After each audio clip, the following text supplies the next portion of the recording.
Chapter 905. The amount of experience reward was about the same as the Tyrant's Challenge mission.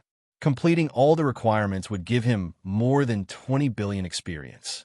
Basically, all missions that required him to face a beyond grade A super would have such a reward. With the bonus of political assets, Han Zhao's actual experience doubled, and his savings increased by a large amount. The other two rewards were Legendary Point and Character Summon Card. Starfield Legendary Point, Shattered Star Ring, Battle of the Dragon Emperor. Your battle with the Dragon Emperor aims will be added to your resume. Your name will be spread far and wide. At the same time, each of your melee attacks will deal 20,000 to 26,000 additional physical damage. When using Strength Judgment, you will receive an additional 1,500 damage. This effect lasts for 30 minutes. Usage limit 0/3. The effect is pretty good. It will come in handy in close combat. Han Xiao nodded and closed the interface. After cleaning up the battlefield, Floating Dragon returned home, and Han Xiao followed.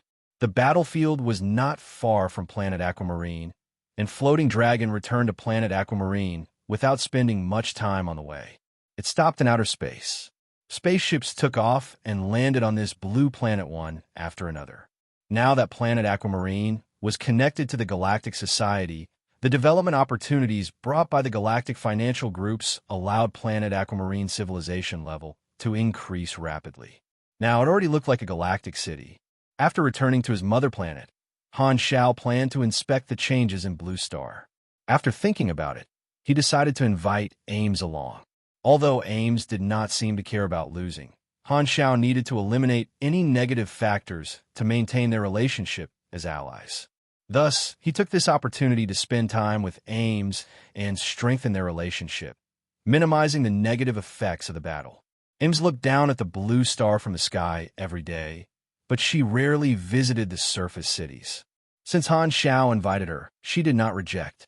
The new western capital was the capital of Star Dragon, one of the 6 nations of Hylon. The Black Star city that Bennett was in was where the Army's subbase was located. It was also the political core of the Aquamarine Federation. It continued to expand in the Gorst Wilderness and attracted countless people. Now it was almost saturated. Later, the galactic financial groups set their eyes on other big cities that were not so strictly controlled and built many economic cities. The new western capital was developed in this way and was a first-tier city of the Blue Star. It was just past noon, and the bright sunlight infused the city with exuberant vitality. The bustling streets were bustling with activity. Not only were there Blue Star humans, but there were also other galactic races occasionally. There was an endless stream of hovering cars in the sky, and when they passed overhead, they brought with them the slight humming sound of the anti-gravity engine. Convenient public trains carried the citizens and traveled in an orderly manner on the crisscrossing rail network in the city. Everywhere they looked, it was a peaceful scene. Han Xiao and Ames hid their auras and deliberately lowered their presence in the eyes of others so that no one would notice their existence. The two of them walked side by side on the streets and casually observed the situation in the city. They stopped and chatted along the way. 2 children chasing each other ran past Han Xiao with carefree and happy smiles on their faces. Han Xiao retracted his gaze and sighed. It has been more than 10 years since the mutation disaster, and the Blue Star people have already walked out of the shadows. They have opened their hearts and embraced a new life, giving birth to a new generation. This feeling is really good. This is all your work. Do you feel a sense of accomplishment? Ames chuckled. A little. Han Xiao was not embarrassed to admit it. Although he had chosen to save his mother planet, it was completely for the sake of his own interests. He had only done so for the sake of the Blue Star players. However, looking at the current results, he was indeed quite satisfied. After all, there were not many people who did not like beautiful things. During the mutation disaster, you invited me to visit your mother planet. At that time, the feeling that Blue Star gave me was one of despair and nervousness. The people were confused about the future and did not know if they could live past tomorrow. It's completely different from now. Ames shook her head. You gave this planet a new lease of life. I guess I'm the so-called turning point in history, huh? Han Xiao laughed. When interacting with people he was close to in private, he would not be so humble and polite.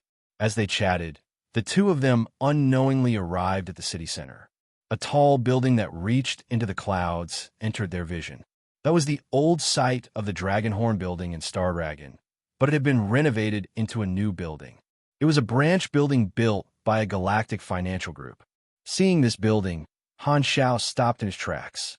Memories flooded his mind, and he could not help but feel as if a lifetime had passed. At this moment, Aim seemed to have noticed something. She turned around, and her eyes lit up with interest. She immediately reached out and tugged on Han Xiao's sleeve. "Look, what's that shop?" Han Xiao retracted his gaze and followed her line of sight.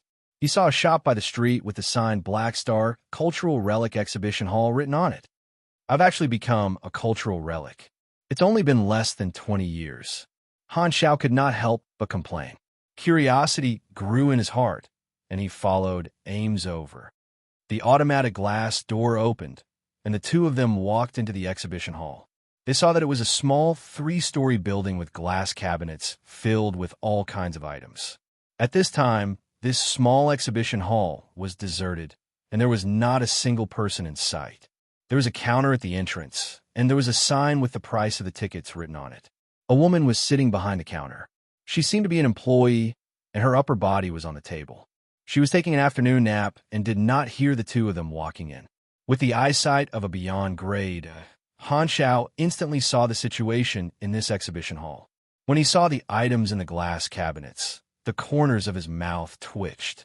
What the hell are all these things? This exhibition hall displayed all kinds of random things, such as the chair Black Star sat on, the slippers Black Star wore, the bread Black Star took a bite of, and even the toilet bowl used by Black Star once. Han Xiao swore that he had never seen the toilet bowl in this glass cabinet before. Ames blinked, pointed at one of the cabinets, and curiously asked, "Did you really like wearing diapers in the past? You're the one who wears diapers. Who hasn't worn diapers when they were still babies?" Ames shrugged. Their conversation alarmed the female employee lying on the counter. She raised her head, rubbed her sleepy eyes, and walked out from behind the counter. She walked in front of the two of them, yawned, and said, "This is a small business. We don't accept ANAs for payment. The entrance fee is 400 aquamarine credits. I will introduce the origin of each artifact to you. If you're interested."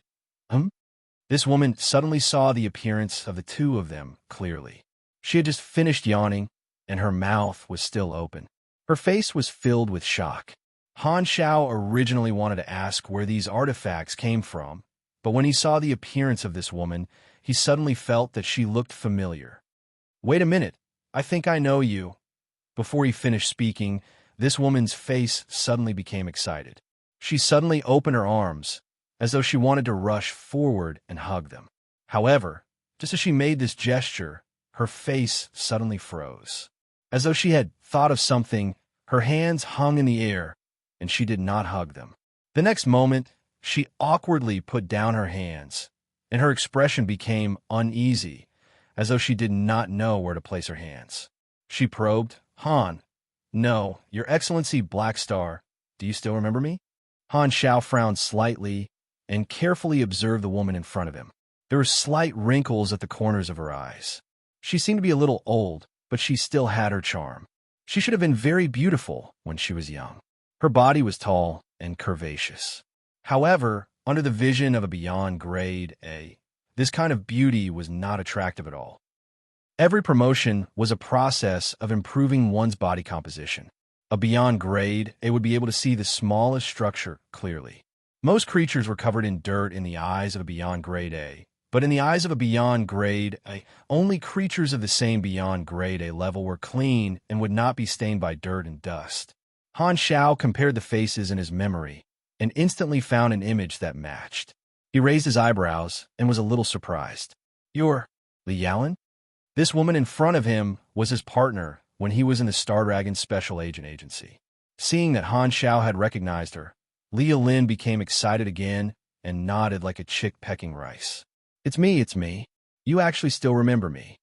It's more troublesome for me to forget things than to remember things," Han Xiao explained. He then asked curiously, "So, you're still alive?" I thought you died in the mutation disaster. Since you survived, why didn't you go to the Black Star core base to find me? It wasn't easy for me to survive. After the Six Nations were destroyed by you, I lost my job and received a severance package. I didn't want to fight anymore, so I didn't look for you. Instead, I bought a house here and opened an exhibition hall. Lee Allen suddenly thought of the things in the exhibition hall and smiled awkwardly. They're about that. I got these things from the old market to pass them off as things that you've used before. I hope you don't mind. Don't worry, I won't hold it against you. Meeting an old friend, Han Xiaoxin's mood improved. Old friend? Im suddenly asked after watching from the side for a while. Yes, an old friend from more than 20 years ago. Han Xiao nodded. Li Allen's attention was all on Han Xiao and had neglected Ames in her shock. Only now did she recover from her shock and hurriedly bowed. Greetings, Your Excellency Dragon Emperor. I apologize for not noticing you earlier. Please forgive me. Ames smiled and nodded, indicating that it was fine. Sai, you and I are old friends. There's no need to be so restrained. Han Xiao waved his hands. How can I do that? Li Allen was a little uneasy. You're already a real big shot now. More than 20 years had passed, and her old friend had already reached a level that she could never reach. He was a great person of the planet who frequently appeared on the news. Li Allen had forcefully stopped herself from hugging Han Xiao earlier because she thought of the huge gap between their identities. Han Xiao also realized this. He could not help but feel that things were still the same, but the people had changed. He thought about it and smiled. Now that I think about it, I seem to owe you a sum of money. Li Allen was stunned for a moment before waving her hands. That was so long ago. I don't care about it anymore. You don't have to. All right, I've already transferred the money to you. Take a look. Han Xiao interrupted her. Beep.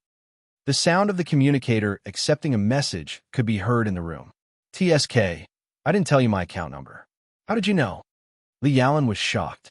She had no choice but to take out the communicator from the drawer. With just one glance, her whole body froze. This 1 million anas. This amount should be enough to compensate for the interest for more than 20 years. Han Xiao smiled and felt that he was exuding a golden aura. That's too much. Li Allen was at a loss. This is nothing to me. At most, it's pocket money. Just keep it and don't have to worry about living in the future. Han Xiao looked around, coughed, and said, So find a time to close this shop. Ims could not help but laugh. You look very much like those galactic pirates who paid me protection fees in the past. No one will think you're mute if you don't talk, Han Xiao said with annoyance. Seeing that Li Allen was still in disbelief, Han Xiao looked around, took out a piece of paper from behind the counter, wrote down his communicator number, and handed it to Li Allen. You can call me any time in the future. If you have any problems, you can come to me. Li Allen quickly calmed herself down, put the paper away carefully, paused, and said with an extremely serious tone, Thank you. You're welcome. This amount of money is nothing. That's not what I meant. Li Allen took a deep breath, bowed deeply, and said, I'm thanking you on behalf of the entire Blue Star. What you did saved everyone, including me. I didn't have the chance to tell you before. You'll always be my hero. Ames chuckled and joked, What about me? Yes, you're my hero too. Li Allen hurriedly bowed again. At this time, a few more guests walked in together. When they saw this scene, they were a little confused. After carefully looking for a while, they suddenly became excited. Your Excellency, Black Star. Oh my God, it's really Black Star. These people rushed up and surrounded him. They were so excited that their faces were red. Among 100 Blue Star people, perhaps only one person did not know what Han Xiao looked like. Part of it was thanks to the landmark Black Star statue Bennett built in Black Star City, and part of it was thanks to the textbooks. Can we take a picture with you? One of them said excitedly and took out his communicator. Of course. Han Xiao smiled. He had nothing to do anyway, so it was fine to take some time. The few of them excitedly took turns to take photos with Han Xiao, and some passers-by who were passing by were also attracted. Very soon, more people heard the news and arrived, forming a long line outside. This small exhibition hall became crowded, and it was extremely noisy and lively. It was as if it had turned into a fan meeting. Han Xiao did not refuse anyone and took pictures with the happy Blue Star citizens. Camera flashes sounded continuously, and one photo after another was posted on Blue Star's social network by the excited citizens. The news of the Great One's appearance spread instantly, causing Blue Star's netizens to celebrate. Countless people flocked to the exhibition hall. Looking at Han Xiao busily taking pictures with people, Ames's eyes sparkled, and the admiration in her eyes never disappeared. Chapter 906. Before leaving the exhibition hall, Han Xiao took the initiative to give Li Yaolan a hug. At that moment, there was no difference in status, only friendship. More than 20 years had passed, and the group of friends that he had first met had all gone through their own experiences. Everyone had their own lives to choose, and he would not forcefully interfere with the lives of others. Thus, after paying off the debt, he did not do anything to Li Yaolan.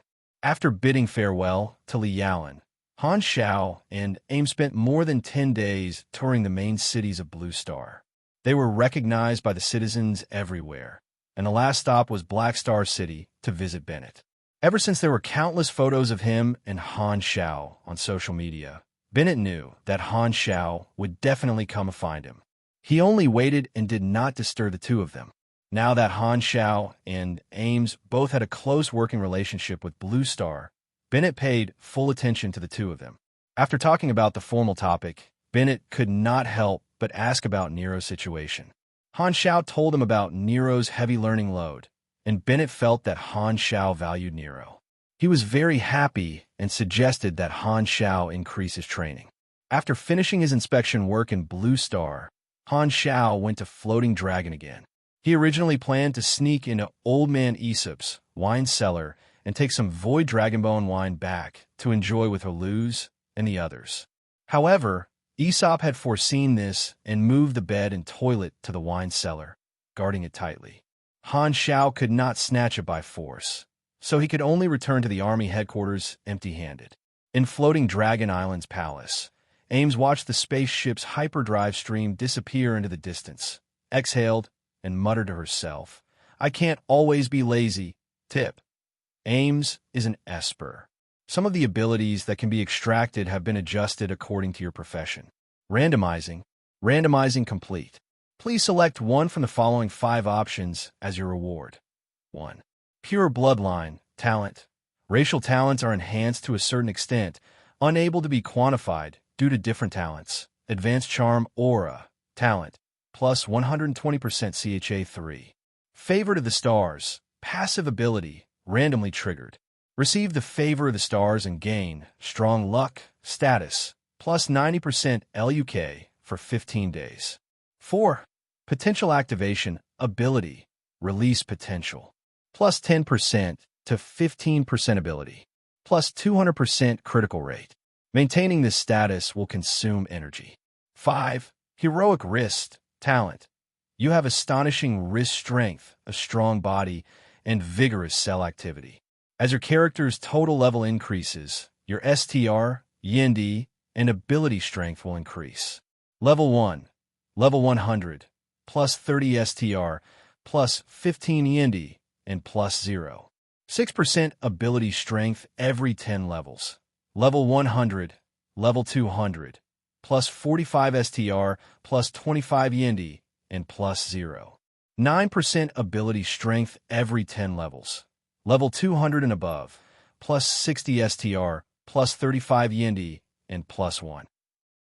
2% ability strength every 10 levels. Oh, my luck is good. Han Zhao's eyes lit up. Fu Ding and Nero seemed to have brought him good luck. The 5 abilities he drew were all pretty good. Advanced Charm Aura, S bonus was very impressive. Any talent with the word advanced would not be too bad. However, Han Zhao's requirement for charm was not high. Although they all relied on numbers, mechanics did not rely on charm like summoners did. Favor of the Stars was a very powerful ability with a very high bonus to luck. Unfortunately, just like the charm aura, his requirement for it was not high. Furthermore, 1 point of luck was not much different from having none. Potential Activation was a practical skill that increased his damage output. However, compared to the other 2 abilities, it was not enough. The two abilities that Han Xiao liked the most were pure bloodline, which was a rare talent that increased the strength of one's talent. Heroic wrist was a growth talent that was similar to grade talents. Although the bonus was far from being comparable to grade talents, it was still very rare and powerful. You have received the new talent, Heroic Wrist. Current total bonus, plus 1,230 STR, plus 680 Yendi, plus 24. 6% ability strength. He was more optimistic about this growth talent. It was stable, powerful, and had potential. In comparison, the effect of pure bloodline was uncertain. According to Aim's ability, the bonus of this talent should be very limited. Furthermore, with every race evolution, one's talent would be strengthened to a certain extent. He was not lacking in this aspect.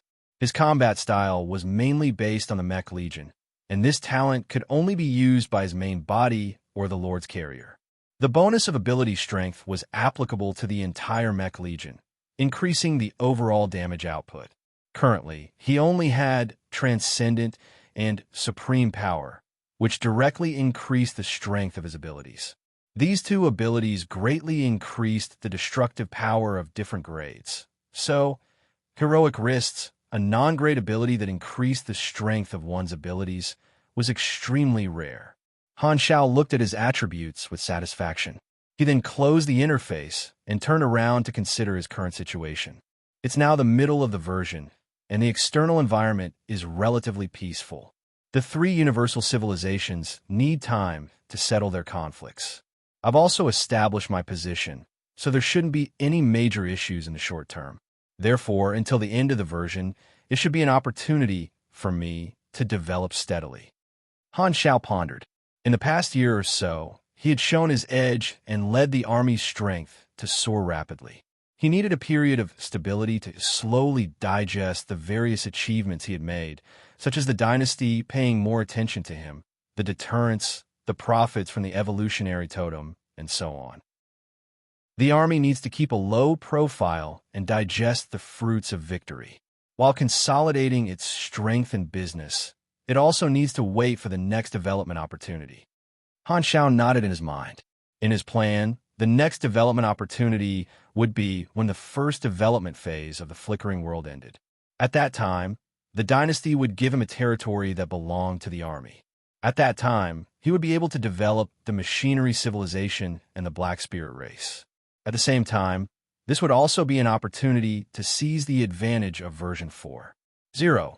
With the opening of the version 4.0 world server, the players of the various star fields finally gathered together and started a true faction war.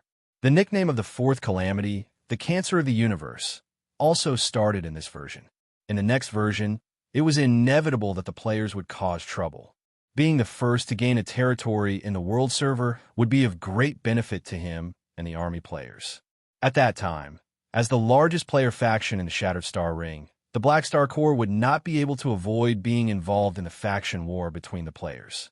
There were pros and cons, but there would definitely be a storm.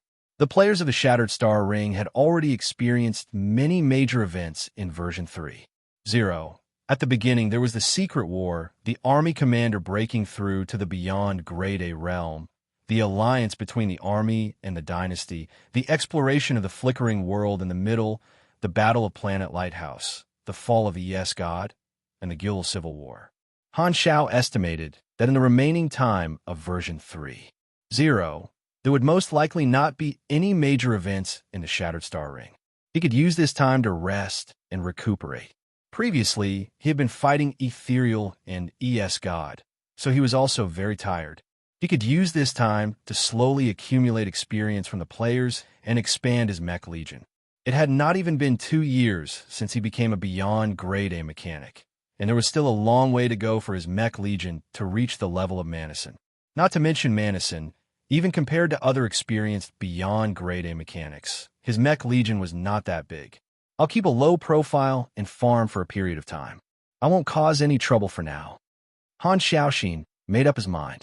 Under Han Zhao's strategic instructions, the Black Star Corps temporarily slowed down their pace of development and focused on stabilizing their current scale and business.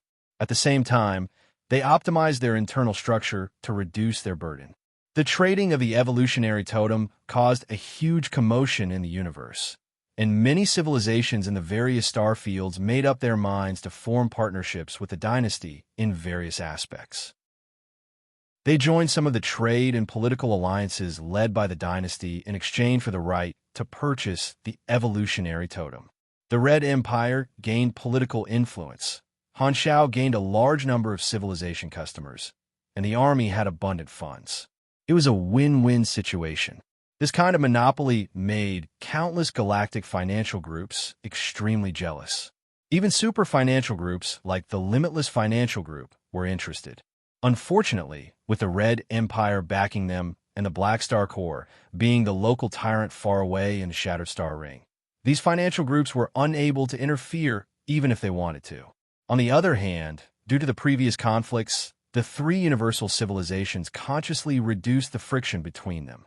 Thus, the Radiant Federation and the Arcane Church temporarily chose to wait and see on the issue of the evolutionary totem.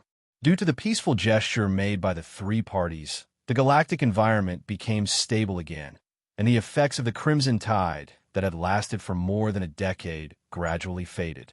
The three universal civilizations gave the disobedient children a harsh beating, using practical examples to show the universe what it meant to be a noisy child who would get punched. The division of the Fallen Ark also gradually came to an end. A portion of the criminals were captured by the three universal civilizations, a portion of them joined the criminal organizations of other star fields, and a portion of them set up their own organizations. The remaining criminals were gathered by some people and continued to operate under the name of the Fallen Arkansas. The new leader seemed to be the former deputy of ES God, Hakizan. The new Fallen Ark's strength had shrunk greatly, and they entered a frozen state. They did not move in the eye of the storm and kept a low profile. The army players were mainly involved in two major events. One was the long-term exploration of the flickering world, and the other was the Gilul Civil War, helping the Pioneer Party reclaim their lost land step by step and destroying the Ancient Emperor Party and the Descender Party. The players' influence on the Civil War was constantly increasing, so they were never tired of it. In conclusion, the situation in the galaxy was occasionally frictions, but the overall situation was stable. Under the tacit agreement of the three universal civilizations to keep a low profile, a year and a half passed quietly. Version 3.0 had finally reached its end. In order to thank everyone for their support and love over the past 2 years, on May 19th at 6 p.m., I will send a wave of red packets to everyone on my public account. Search for Chi-Pagia on Weibo. If you follow me, you will be able to participate in the event.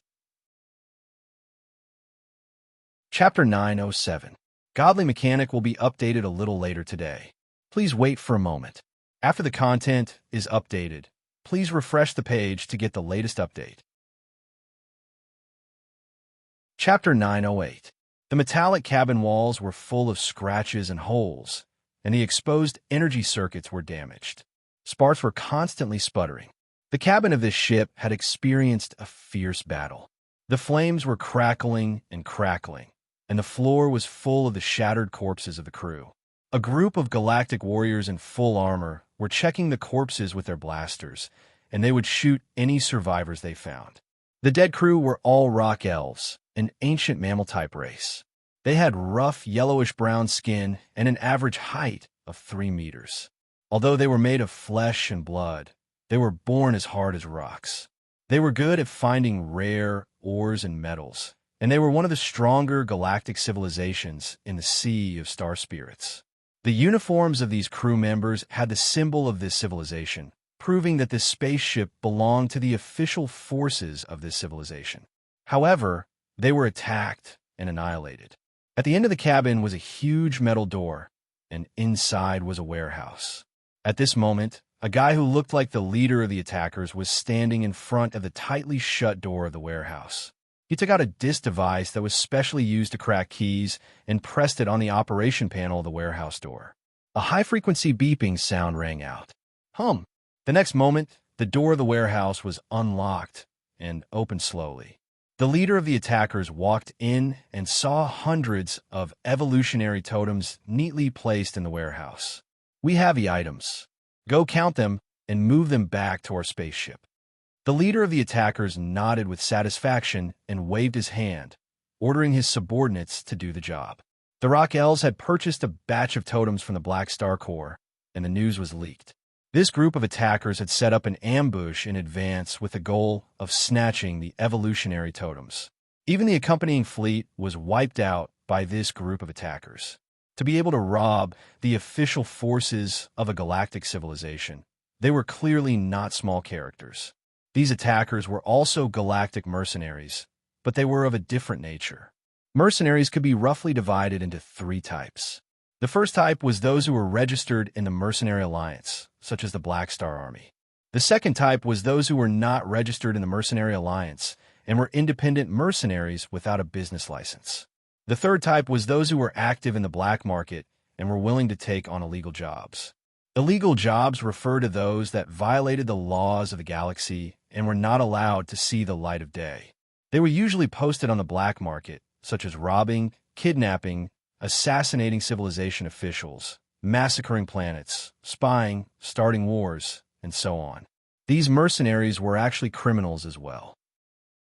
In fact, most of the people in this industry were wanted criminals. This group of attackers was a mercenary from the black market that specialized in illegal jobs. They came from one of the top black market mercenary organizations in the universe, the Blood Gold Organization. The Blood Gold Organization was a black market mercenary organization that operated across star fields. Their main areas of activity were the Sea of Star Spirits, the Ancient Star Desert, and the Primeval Star River. The whereabouts of their members, spaceships, and bases were all rather secretive. The exact size of the Blood Gold Organization was a secret, but to be able to operate in 3-star fields, it was clearly a huge organization. At the same time, the Blood Gold Organization was also one of the upper echelons of the galactic black market. Where there were trade restrictions, there would be black markets. The black markets would continue to grow and gradually form a huge structure. There were also different levels of black markets. They were differentiated by region and business scope. From planets to star systems to star fields, the higher the level, the more formal the black market became. At the highest level, it would be the galactic black market that covered almost all the star fields. It was nominally the leader of all the black markets. This highest-level black market organization knew how to make money silently. They would not give themselves an independent name, such as the galactic black market. Those who did not know would think that it was just a name. Of course, not all independent black markets listened to the orders of the highest-level galactic black market. It was just like how some small gangsters did not know that they were giants in the international society. The galactic black market was extremely huge, and its business covered the entire universe. There would always be some civilizations that wished to obtain the technology that the higher civilizations had locked down. Thus, they would turn a blind eye and even act as a protective umbrella. On the other hand, the galactic black market was also a communication platform for galactic criminals. It was a huge underground society. Not all criminals existed for the sake of causing trouble. A large portion of them only existed for benefits. They also needed order and credibility, and they needed someone to set the rules. Thus, the managers of the galactic black market were born. Mercenaries from the black market, intelligence organizations, smugglers, contraband production, and various other gray industries were the strongest organizations. The Blood Gold Organization was one of the managers of the black market. It was equivalent to the overlord of the underground criminal world. The Fallen Ark was not the manager of the black market. The managers of the black market were basically lawful evil. They also did not like the chaotic evil ES God. Although they were both criminal organizations, they were not on the same side. After the Fallen Ark fell apart, the Blood Gold Organization took in a large number of criminals and helped them find jobs. An officer came to the leader's side and looked at his subordinate carrying the evolutionary totem. He could not help but chuckle. The price of the evolutionary totem on the black market is extremely high. According to what I know, Many civilizations are secretly purchasing it. If we swallow this batch of goods, how much do you think we can sell it for? Don't think too much. This is something that the employer wants. Our job is to bring the goods back. Do you want to die if you dare swallow it? The leader shook his head. After a year and a half of operation, the business of the evolutionary totem had basically stabilized. Some of the civilizations that had joined the Radiance and ethereal civilizations could not have anything to do with the dynasty and could only have evil thoughts. Some of the galactic financial groups had also started to take action after observing for a long time. No one had forgotten the battle results of the Black Star a year and a half ago. The difficulty of robbing the Black Star Core was too high, and these organizations could only choose to rob the fleet that transported the evolutionary totem. They had every civilization that purchased the evolutionary totem covetously. Because this was against the galaxy's laws, the Blood Gold organization, which represented the black market, was put to good use. Right now, the evolutionary totem was a priceless item in the black market, and the demand could not meet the demand. After robbing the evolutionary totem of the rock sprite, this group of Blood Gold organization members returned to the spaceship, blew up all the wreckage of the spaceship, and left. In the past few months, similar scenes had played out many times in various corners of the universe. Shattered Star Ring, Black Star Core headquarters. Another customer who wanted to buy the evolutionary totem was robbed halfway through. In the Army Commander's office, Han Xiao closed the player forums and looked at Sylvia's remote projection with a frown. Yes, including the rock sprite, there are already 13 star system civilizations that have been robbed. Thousands of evolutionary totems are on the black market. Or were they robbed? The Sea of Star Spirits. The identity of the robber is unknown, but it should be the same organization that committed the previous crimes. Han Xiao stroked his chin and said, "Pay attention to the black market. If the evolutionary totem is no longer sold on the black market, it should be the work of the black market mercenaries." Teacher, do we need to deal with this problem? Don't worry about it. I'm not in charge of the after-sales service. It has nothing to do with me if they can't protect the items themselves. Of course, if they hire my mechanical army, it will be a different story. Han Xiao waved his hands and asked, "What did the rock sprites say?" They said that they hope that the army will give them another batch. Give them another batch? Not buy them. Yes, they said that they know that the cost of the evolutionary totem is very low, so they are not willing to buy it at a high price. They think that we should give them another set. You know that the rock sprite is more straightforward. Sylvia shrugged helplessly. Tell them that I don't open an insurance business. If they want it, they can buy it again. There is no such thing as free compensation. This is a matter of principle. Han Xiao shook his head. If he opened this loophole, there might be civilizations that want compensation. He would not do such a loss-making business. However, this kind of thing was unavoidable. There might be civilizations that came to an agreement with other organizations and pretended that the evolutionary totem was stolen, indirectly helping other civilizations that were not close to the dynasty to purchase the evolutionary totem. However, Han Xiao did not mind if the evolutionary totems he sold were snatched away. The more they were snatched away, the more he would sell. The market would be larger, and it could even help him share some of the pressure. After all, the evolutionary totems could only be used after being charged, so he would not lose out. The one that had to worry about this problem was the dynasty, not him. As long as they did not steal from the Black Star Core, he could still accept it. Understood. I'll tell them as such. Sylvia turned off the remote projection. Han Xiao sighed, leaned back on the chair, and fell into deep thought. Over the past year and a half, the Black Star Core had been operating steadily and had gradually digested the fruits of their rapid expansion. They had consolidated their various businesses and developed well. He finally acted like a mechanic. His main body stayed at home and focused on building machinery, expanding the size of the army, while his mechanical army roamed outside, doing missions to accumulate random rewards and use them to draw mission completion cards. His EXP reserves had also been accumulated. He took out a portion of his potential points to upgrade blueprints and skills and used them to upgrade the level of his ultimate knowledges. During this period, he used 6,000 Empire contribution points to exchange for his fifth ultimate knowledge, ultimate mechanical engineering of the armed forces. This ultimate knowledge was related to building machinery, and it greatly increased the efficiency of the production line. It also unlocked a large number of blueprints that could be combined, giving him the talent Ultimate Maker and the ability Inspiration Creation. The effect of Ultimate Maker was simple but practical. The basic performance of the machinery he produced would increase by 25 to 30%, and the production speed would increase by 300 to 500%. Obviously, this was a talent that could be used to increase the number of soldiers. Inspiration Creation was an inactive ability, and the activation condition was Ultimate Mechanical Engineering, reaching the maximum level of LV5. Its effect was to combine unlimited blueprints and randomly combine one or more new blueprints.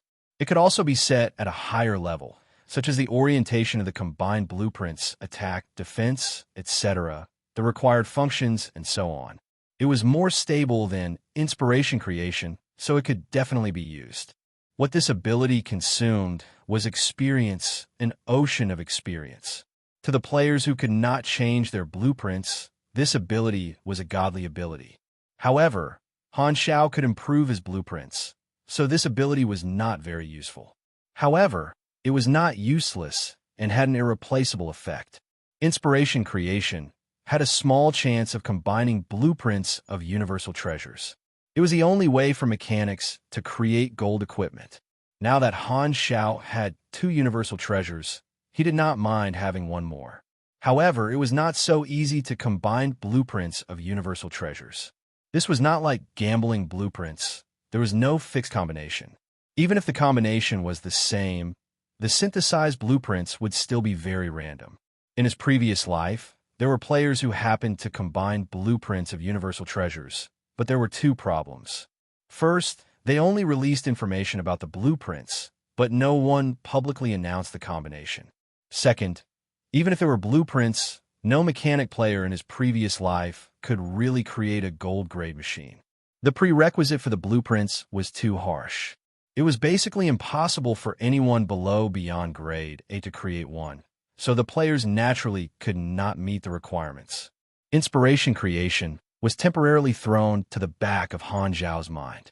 First, it required too many potential points to max out Ultimate Mechanical Engineering.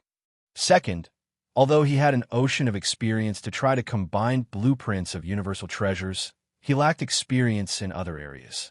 He had to save a lot of experience for the version update, so he did not dare waste it. To him, as long as he did not get a universal treasure blueprint, the experience he invested in this ability would be a waste. In the past year and a half, the Gilul Civil War had been settled, and there were no surprises in the process. The Pioneer Party was about to reap the fruits of victory. However, the attention of the players was currently on the 3rd Pro League. Because of the sudden increase in the number of players, the popularity of this Pro League also increased. The divisions were the same as the 2nd Pro League. There were 9 divisions, and the schedule had been slightly adjusted. For example, the Secondary Pro League and the qualifiers had started half a year earlier. This allowed more time for the qualifiers to be held. This allowed more players to participate in the Pro League. At the same time, this allowed them to decide on the wildcard slots and the regular season roster before the official start of the Pro League. Han Xiao had just watched a video of the qualifiers on the forums, admiring the playstyle of some of the players. During the official competition, other than the arena, team, individual, and team survival battles, there would be 3 new special battle formats. The first was the Capture the Flag competition. Multiple teams would participate in a chaotic battle. Every player could revive infinitely, and the final victory would be based on points. The second was the Team Dungeon competition. Multiple teams would enter the same dungeon and compete to complete the mission set by the organizers to obtain points. The third was the Dungeon Survival Battle. As the name suggested, it was a competition of how long both sides could survive in the dungeon. In his previous life, it was also known as the Piss Holding competition. This year's Pro League had a lot more variety of battle formats. The goal of the organizers was to increase the competitiveness and fun of the competition. They added 2 dungeon battle formats to attract more PvE players. The preseason matches for the teams to get used to each other had also been brought forward. After the secondary Pro League and the qualifiers, the Pro League would start with the regular season.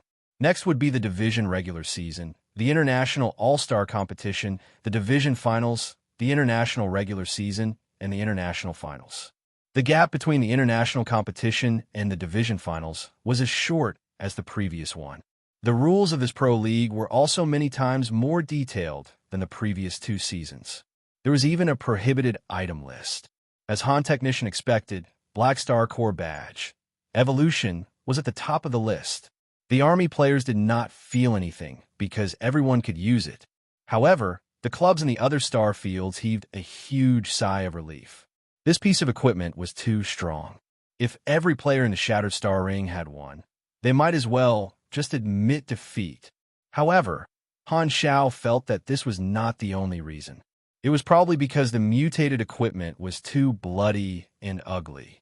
It was easy to scare the flowers and plants, which was not in line with the organizers' original intention of attracting popularity. Ugly people had no rights. This was indeed the truth. This is from yesterday. There are more at night. Chapter 909. Black Star Corps Badge Evolution was a godly item for missions and dungeons. Other than this item, there were some items that were banned in the various star fields, not just the Black Star Corps. The qualifiers are about to end, and the Pro League is about to start. Han Xiao rubbed his fingers, opened the forums again, and browsed through the information on the qualifiers. All players could sign up for the preliminaries. After 3 versions of operations and publicity, there were countless players participating in the 3rd version.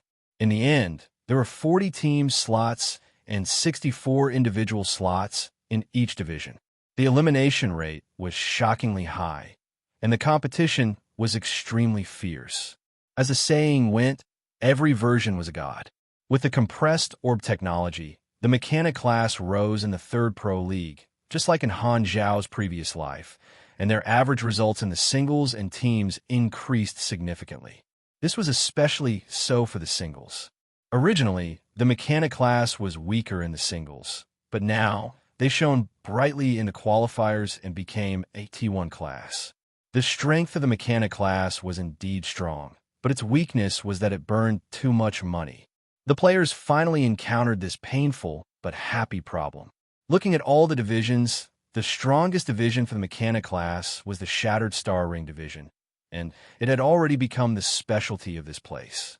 The Black Star Corps was indeed one of the best factions for the mechanic class players. Due to the rise of the mechanic class, there were many dark horses in the qualifiers this time. However, Maple Moon was not one of them. In Han Zhao's previous life, she had only participated for the first time in the 3rd Pro League and shocked the world. This time, she had participated in the previous Pro League and obtained 38th place in the singles. Her development path was completely different because she had a good relationship with Frenzied Sword. The Rivervale Club had extended an olive branch to her early on and signed her before the start of the qualifiers. Hence, Maple Moon was no longer an independent player but a member of the Rivervale team. Her identity was already a professional player. Be it her attributes, equipment, or personal skills, Maple Moon was a level higher than in Han Zhao's previous life. She firmly occupied one of the top 64 spots in the singles and obtained the qualification to advance. It was worth mentioning that the Russian and Australian clubs in the Shattered Star Ring had sent some of their core players to participate in the qualifiers to snipe the Chinese teams with potential. Their goal was to eliminate as many strong teams as possible. Sniping in the competition was not considered as using underhanded methods. This method of attacking the competitors was understandable, but after it was exposed, it still caused a lot of dissatisfaction among the Chinese players. Your pro players stayed in their own area to play, but you sent some SH*T stirs to our area to cause trouble? To think that it was a big-name overseas club. It was really a younger brother. The teams sent by the Russian and Australian teams were boycotted and targeted by the Chinese players. Because they weren't professional teams, they weren't too strong. These snipers were eliminated in the middle of the qualifiers. Now that the contestants of the qualifiers were clear, the official competition was the stage for these people. Thus, a large number of players were excitedly analyzing the performance of these contestants in the qualifiers, posting all kinds of analysis posts. Now, the forums were basically flooded with such posts. Han Xiao also watched with great interest. Not too long ago in his previous life, he had also received such treatment. After scrolling through the forum for a while, a new post suddenly popped up on the board. It was instantly pinned to the top and attracted Han Xiao's attention. He took a look. This was the new episode of Galaxy Times, the final promotion for the official opening of the Pro League. It lasted for a long time, and all the players who were scheduled to advance were invited, as well as the professional teams of the various clubs. This Galaxy Times, Han technician read it every single time, so he immediately clicked on it. "Hello players," the male host said. "This is Galaxy Times, dedicated to sharing first-hand game information and protecting your gaming career. The qualifiers are about to end," the female host said. "The countdown to the official Pro League has begun. Today, we are honored to invite the pro players of the various clubs in the Shattered Star Ring division and the players who advanced in the qualifiers for an interview. Please give us a round of applause." Clap, clap, clap. Applause and cheers added later. Everyone went online, showed their faces, and introduced themselves under the guidance of the host. "Welcome to Galaxy Times," the female host said. "On behalf of all the players, I would like to congratulate all of you on obtaining a spot in the regular season. We have many new faces this time, and some say that this qualifier belongs to the Dark Horses. Let me first interview the players who made it into the regular season for the first time. What are your thoughts on entering the highly anticipated regular season for the first time?" The host interviewed the rookies, and many of them were familiar faces. In his previous life, quite a number of these rookies who rose in the third Pro League had joined the professional teams. After some of the older players retired, this batch of rookies gradually became important or even main members of the teams. Their status was equivalent to Li Gu and Hao Tian. Looking at how young these rookies were now, Han Xiao felt that it was quite refreshing. After interviewing the rookies, it was the professional team's turn. The last team to be interviewed was the highlight, the three teams that made it into the top 8 in the previous Pro League: Long Sky, Dynasty, and Rivervale. Hao Tian, King Admiral, and Madblade, the three captains. You obtained excellent international rankings in the previous Pro League. Now that the third Pro League is about to begin, do you feel pressured? Madblade nodded. There will definitely be pressure. The better the results, the more eyes will be on us. Even the slightest mistake will be magnified infinitely. However, it's more motivation. We have a rookie with great potential like Maple Moon, and our team is also working very well together. We are very confident in this Pro League, and we hope to become stronger and achieve glory again. All right, we also wish Rivervale a better result. What about Long Sky and Dynasty? You guys are the champion and runner-up of the previous Pro League, respectively. Do you have any goals in this Pro League? What do you hope to achieve? We only have one goal, Hao Tian said with a deep voice, and that is to defend the championship. Other than that, any other result will be a step back. King Admiral smiled. Unfortunately, our only goal is to win the championship. It seems like both captains are very confident and want to bring back the Pro League trophy for China, the female host said to ease the tension between the two. The host continued the interview, and the rest of the topics were about preparation. In the end, they emphasized the start time of the Pro League and concluded with a final wave of publicity.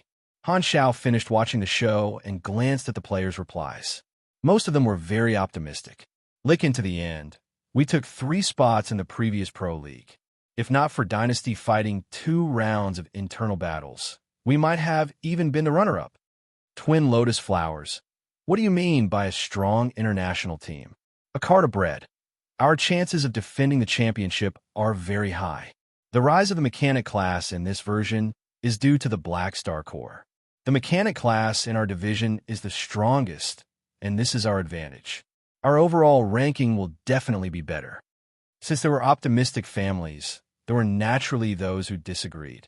No matter how few people there were, their presence could not be hidden. Rewind. Can you stop bragging? You got arrogant just because you got lucky and won the Pro League. I don't think we will even make it to the Pro League this time. Father of Tutu. I really hate praising these pro players so highly.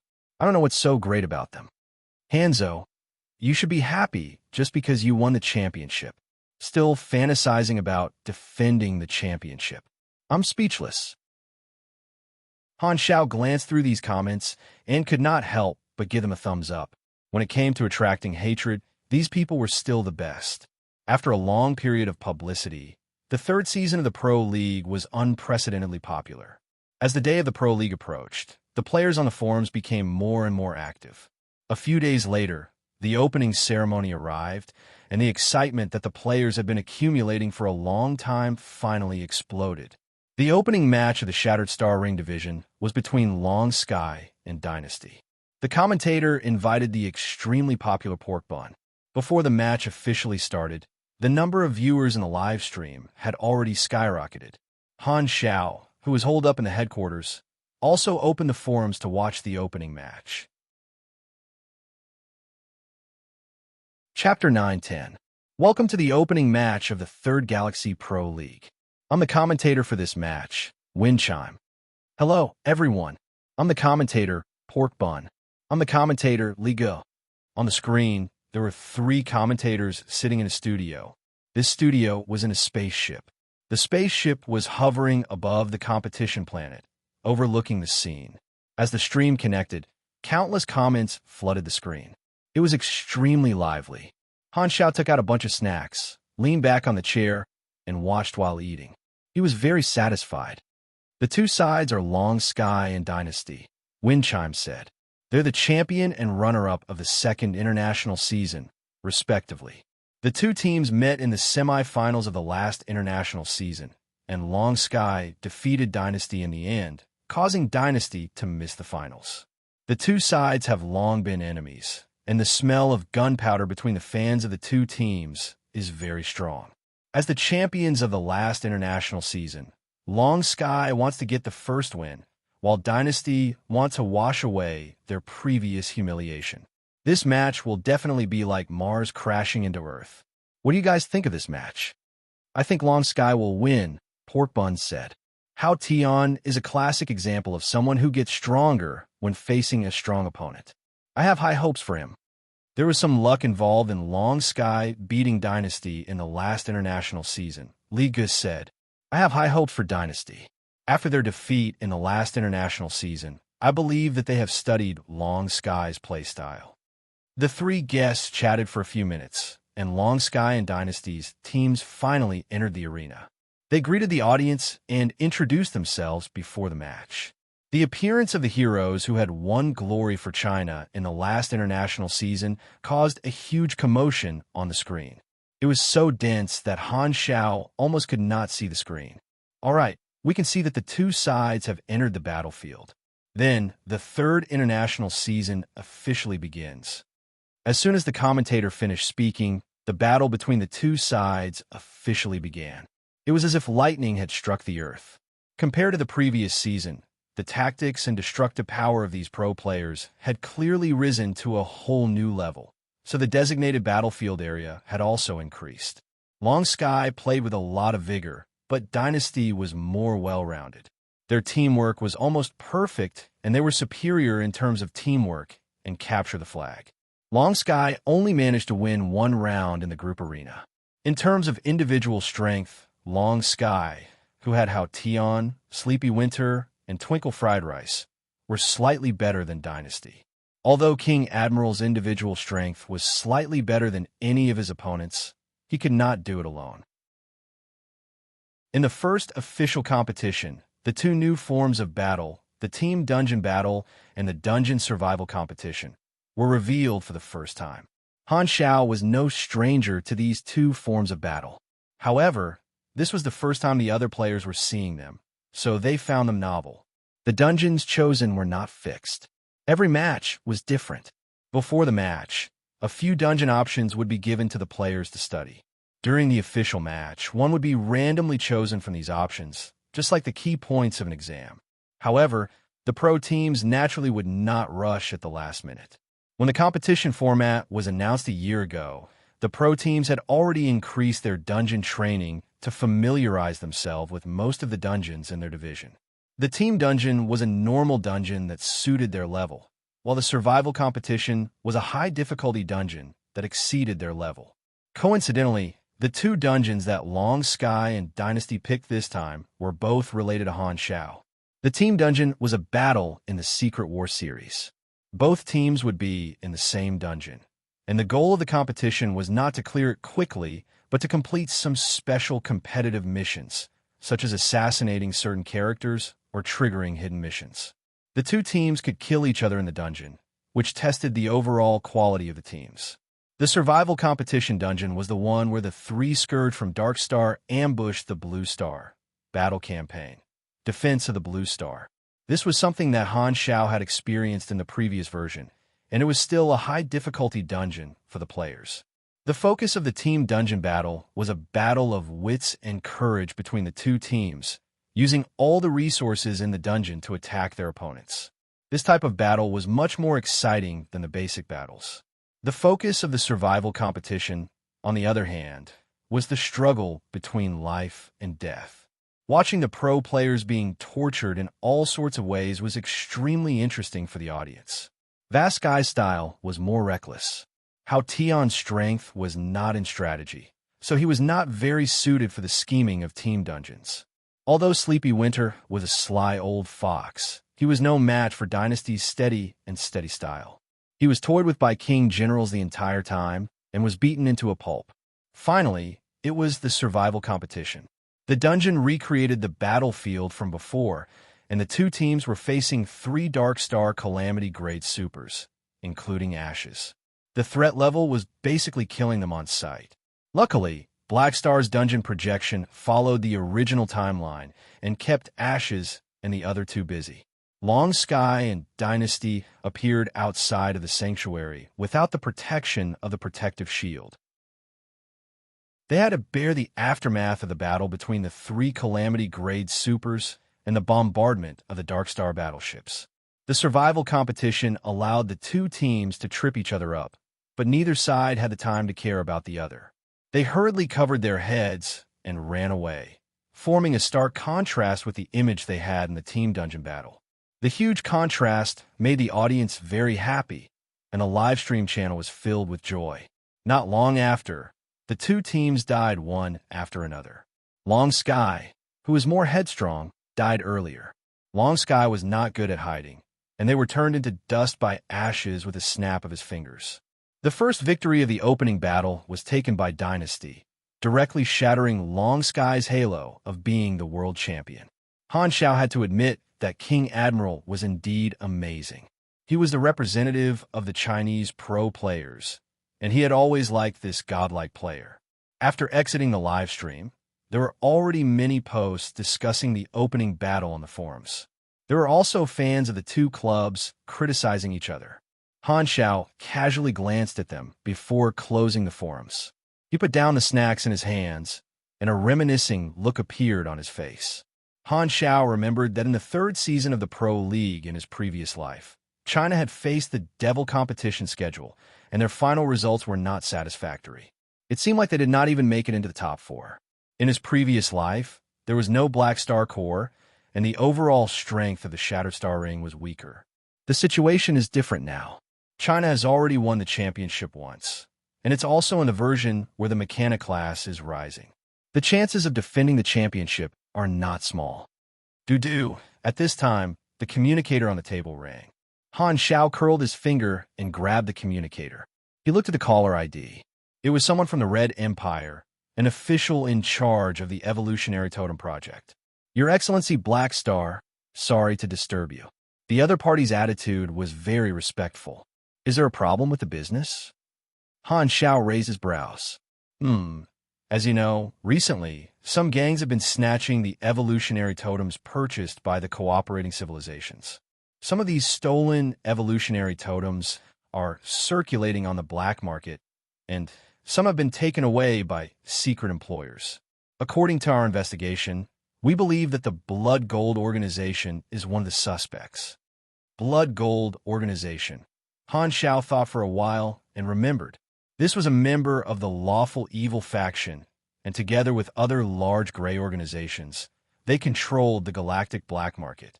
It was also a gray faction that players could join in the black market in his previous life. Those who joined were usually wanted players who liked to cause trouble.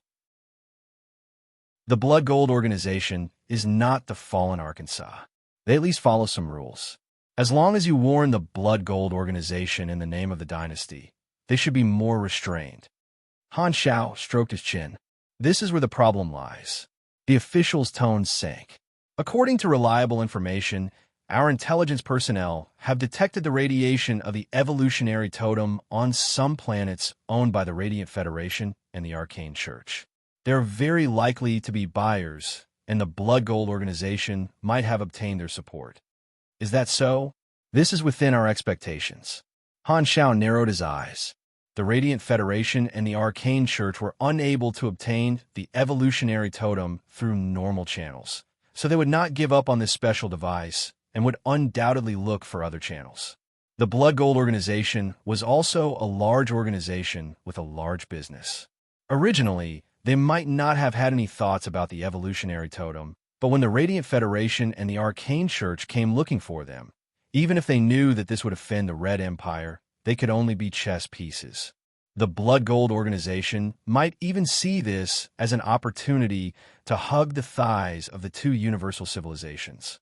In the explored universe, the three universal civilizations were the biggest backers, and no organization could surpass them. It was not surprising that the Blood Gold organization would be tempted by the olive branch of the Radiant Federation and the Arcane Church. Then, you guys plan to make an example out of the Blood Gold organization? Han Xiao asked. That's right. We hope to give the Blood Gold organization a substantial warning, and we need your help to gather some information. Got it. Han Xiao nodded. Both parties exchanged information before ending the call. At the same time, a new mission popped up on the interface. Extortion Mission Introduction. The Blood Gold organization's whereabouts are unknown, and they have interfered with the Red Empire's important businesses time and time again. The dynasty has decided to use actual actions to warn them. Mission requirements. Provide the dynasty with the whereabouts of 3 upper echelons of the Blood Gold organization. Reward: 15 million experience, plus 1,000 dynasty contribution points. X1 random, reward tracking the upper echelons of the Blood Gold organization. It seems like the dynasty is planning to start from the upper echelons. No wonder they asked for my help. This is the strength of a virtual mechanic. Playing with the communicator, Han Xiao pondered for a while before contacting Sylvia. Sylvia, is there any news from the Rock Sprite? They have already decided to purchase a new batch of evolutionary totems in the near future. Han Xiao knocked on the table.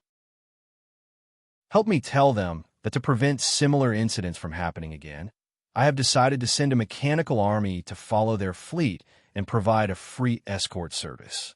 Understood. I'll let them know. Han Xiao nodded and hung up the call. He then entered the quantum network and called out Philip. Hack into a black market account with a high credit rating and anonymously hire the Blood Gold organization. Get them to rob this batch of goods. The simplest and most effective way to deal with such mercenaries was to bait them. In the following days, Han Xiao waited for the fish to take the bait. At the same time, the division regular season was also in full swing. After the cycle of battles, the top 8 teams and the top 16 of the individual competition were finally decided. They had entered the regional finals. The team with the highest points in the regular season was Dynasty, and the team with the highest points in the singles was King Admiral.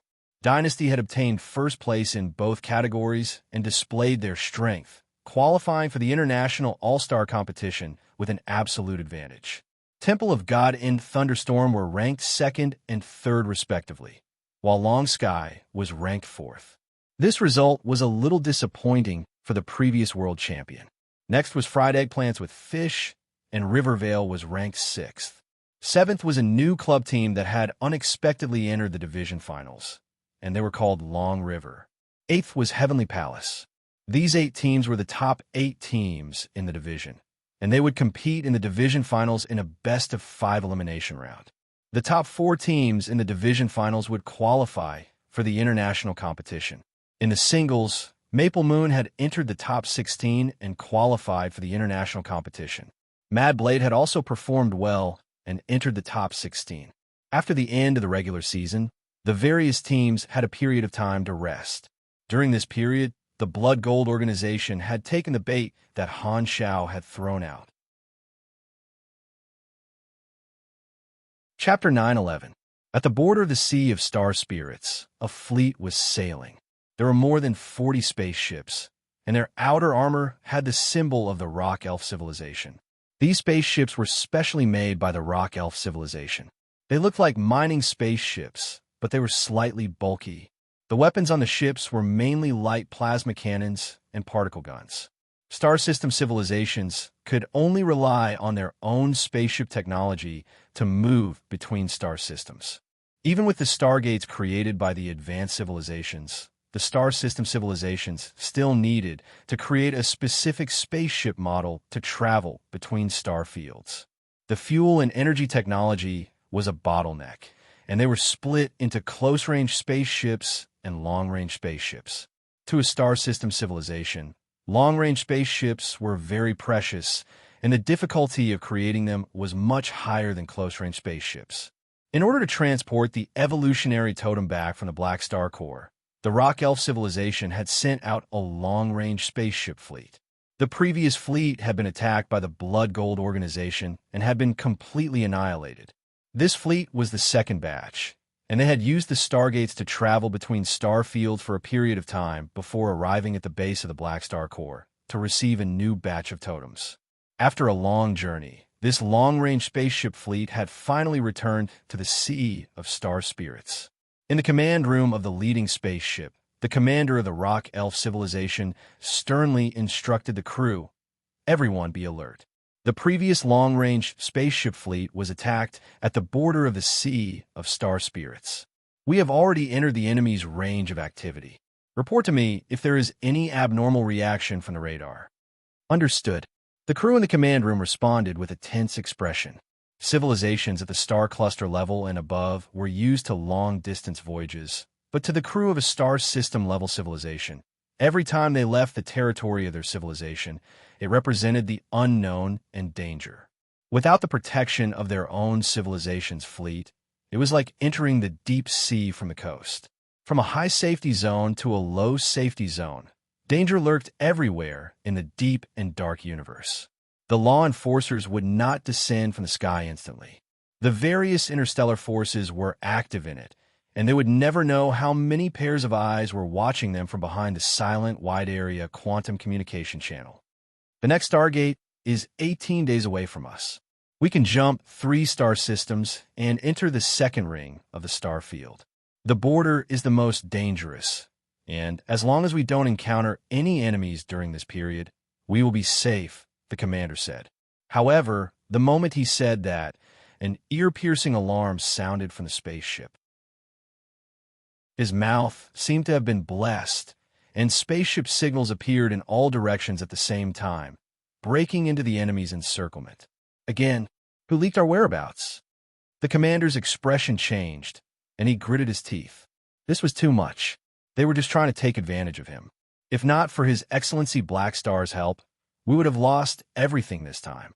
The attackers had a total of more than 300 spaceships, and they quickly surrounded them, releasing space bubbles that limited their hyperdrive to prevent their prey from escaping. In the main ship of the attackers, a tall crystal creature was floating in front of the huge porthole of the command room. Its appearance was a polygonal crystal. It had no limbs or facial features. Only 2 light blue tentacles formed by psychic power were swaying gently. This crystal creature was the leader of this group of attackers, and his name was Calansta.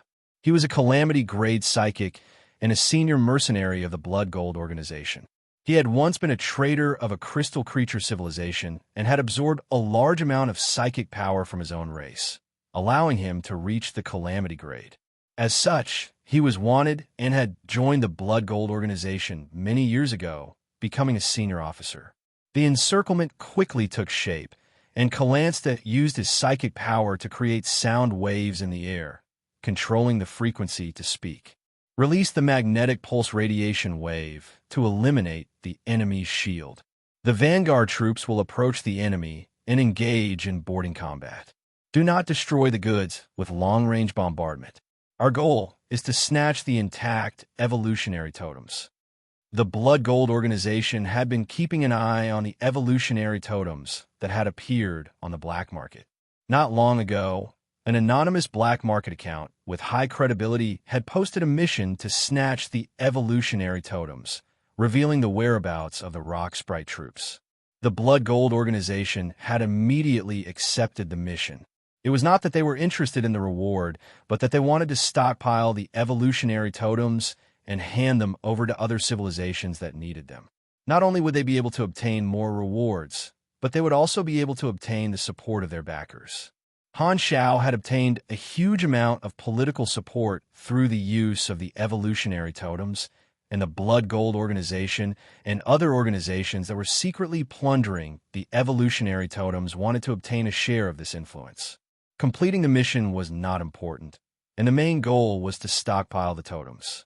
However, the Blood Gold organization did not intend to go against the terms of the mission, and they did not need to hand over all the totems to the employer. As long as they used the excuse that the totems were damaged in battle as an excuse, they would be able to decide how much to hand over, and the rest could be taken for themselves. This was a common practice for the Blood Gold organization. Because of the plundering incidents in the past few months, the civilizations that had purchased the totems had paid attention to keeping it secret. Thus, the information on the totems circulating on the black market was extremely rare, and there were not many transport troops that had been locked onto. The main value of this mission was the location of the rock sprites that had been exposed. Because the Blood Gold organization had successfully stolen the rock sprites the previous time, they were rather confident in this intelligence. After finding another large intelligence organization that managed the galactic black market to verify the authenticity of this information, the Blood Gold organization was able to take action with peace of mind and lay an ambush along the route of the transport troops. The size of the Blood Gold organization's fleet was a few times larger than the rock sprites, and it was like a pack of wolves surrounding a flock of sheep. The next moment, a formless pulse of radiation was released from the Blood Gold organization's fleet and enveloped the rock sprites' fleet. The rock sprite's shield flickered as though it was not in good contact, and its defense was greatly reduced. This pulse of radiation was triggered by a strong magnetic field and could interfere with electromagnetic and ion shields. However, it had no effect on psionic shields and dark energy shields. Most galactic civilizations used electromagnetic and ion shields. Both parties quickly closed the distance between them. The Blood Gold organization used the charge cabins with magnetic chains to bite onto the rock sprite spaceships. The charge cabins that hit the enemy spaceships released a traction magnetic field and slowly pulled the two ships together, completing the connection. In Calansta's command room, images of the ships appeared one after another. Report, I have boarded the ship, and I feel good. I'm heading to the control room of the ship and eliminating the resistance along the way. Very good, Calansta said slowly. Speed up the progress. Before he could finish, the images in the command room suddenly turned black, and everyone was stunned. Then, the sound of intense battle could be heard from the communication link, as well as the screams of the ships. Enemy attack! Enemy attack! There are other troops on the ship. My armor is not listening to my orders. The sound of battle only lasted for a short while before the communication link became silent. All the ships were annihilated. Everyone in the command room was shocked. They looked at Calansta and waited for his orders. Calansta was also shocked. Just when he was about to speak, the screen in the command room suddenly crackled with electricity. Buzz. The next moment, an illusory human figure made of white noise appeared on the screen, emitting an indifferent mechanical voice. Following the orders of the ruler, I will take over here. Who are you? Formless ghost, the ruler's subordinate. As soon as he said that, everyone in the room noticed that something was amiss. There were flowing marks on the metal walls like snakes slithering in the walls. The crew members quickly moved away from the walls and squeezed together. They stared at the walls in panic. "What's going on? Arg." Before he could finish his sentence, the alloy ground under the crowd's feet suddenly changed shape. Without a sound, a cactus-like iron tree grew out of the crowd. Countless metal thorns hung on the bodies, and blood and flesh splattered everywhere in an instant. Rumble. Calansta released his powerful psychic energy and shattered the iron tree. The shattered metal fell to the ground, but was absorbed by the ground like melted liquid. Then, the command room started to change shape. The metal seemed to have turned into flesh and blood, and the entire room seemed to have come alive. Calansta hurriedly used his psychic energy to shatter the porthole and escaped into the universe. Only then did he see what was happening. The entire spaceship began to flow like nanoparticles. The metal was like plasticine that had been kneaded, greatly deforming and becoming unrecognizable. The few spaceships not far away also had the same phenomenon. Calansta was shocked. Formless Ghost, one of the apostle weapons. It was an infectious nanomachine virus that could split like a spore. It could live in metal and machinery and control them. At the same time, it could transform metal into nanoparticles and make them a part of its body. At the same time, a black tide spread out from the rock sprite fleet. With the support of the mechanical force of the quantum infinite distance transmission channel, these mechanical soldiers destroyed the spaceships of the Blood Gold organization one after another. Seeing the insignia of the Black Star Corps on the mechanical soldiers, Calansta immediately understood and was shocked. Black Star? Realizing the identity of the enemy, Calansta fell into despair and lost the motivation to resist. Formless Ghost led a long-range mechanical army to escort the Rock Sprite fleet. With Han Zhao's current strength, even without Lord's Descent, 100,000 long-range mechanical army was more than enough to deal with a few hundred Blood Gold organization spaceships. The battle ended without any suspense, and all the enemies became captives. Calansta had nowhere to run. Even if he was a calamity grade, he had no way of fighting back in front of the mechanical army. He was quickly subdued and put on a device to suppress his psychic energy.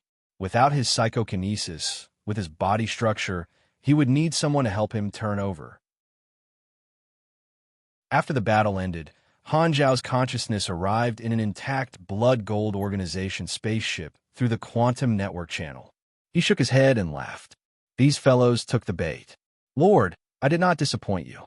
The ground of the command room changed shape, and metal condensed into the shape of a human kneeling on one knee. It was Formless Ghost. His main body was made of nanoparticles, and his appearance was ever-changing. You've worked hard, Han Zhao encouraged. Let me do the rest. He blinked his eyes, and his consciousness followed the quantum network link of the spaceship, infiltrating the internal database of the Blood Gold organization. He quickly traversed through the quantum network, jumping from one quantum network server to another. Physical distance was meaningless in front of him. With a beyond grade of virtual mechanic personally taking action, the artificial firewall of the Blood Gold organization was practically non-existent. In Han Zhao's eyes, there were loopholes everywhere. Not long after, Han Zhao, who was far away in the Black Star Corps headquarters, opened his eyes. The dazzling mechanical force in his eyes calmed down, and he smiled. Found them. Lord, what about the remaining captives?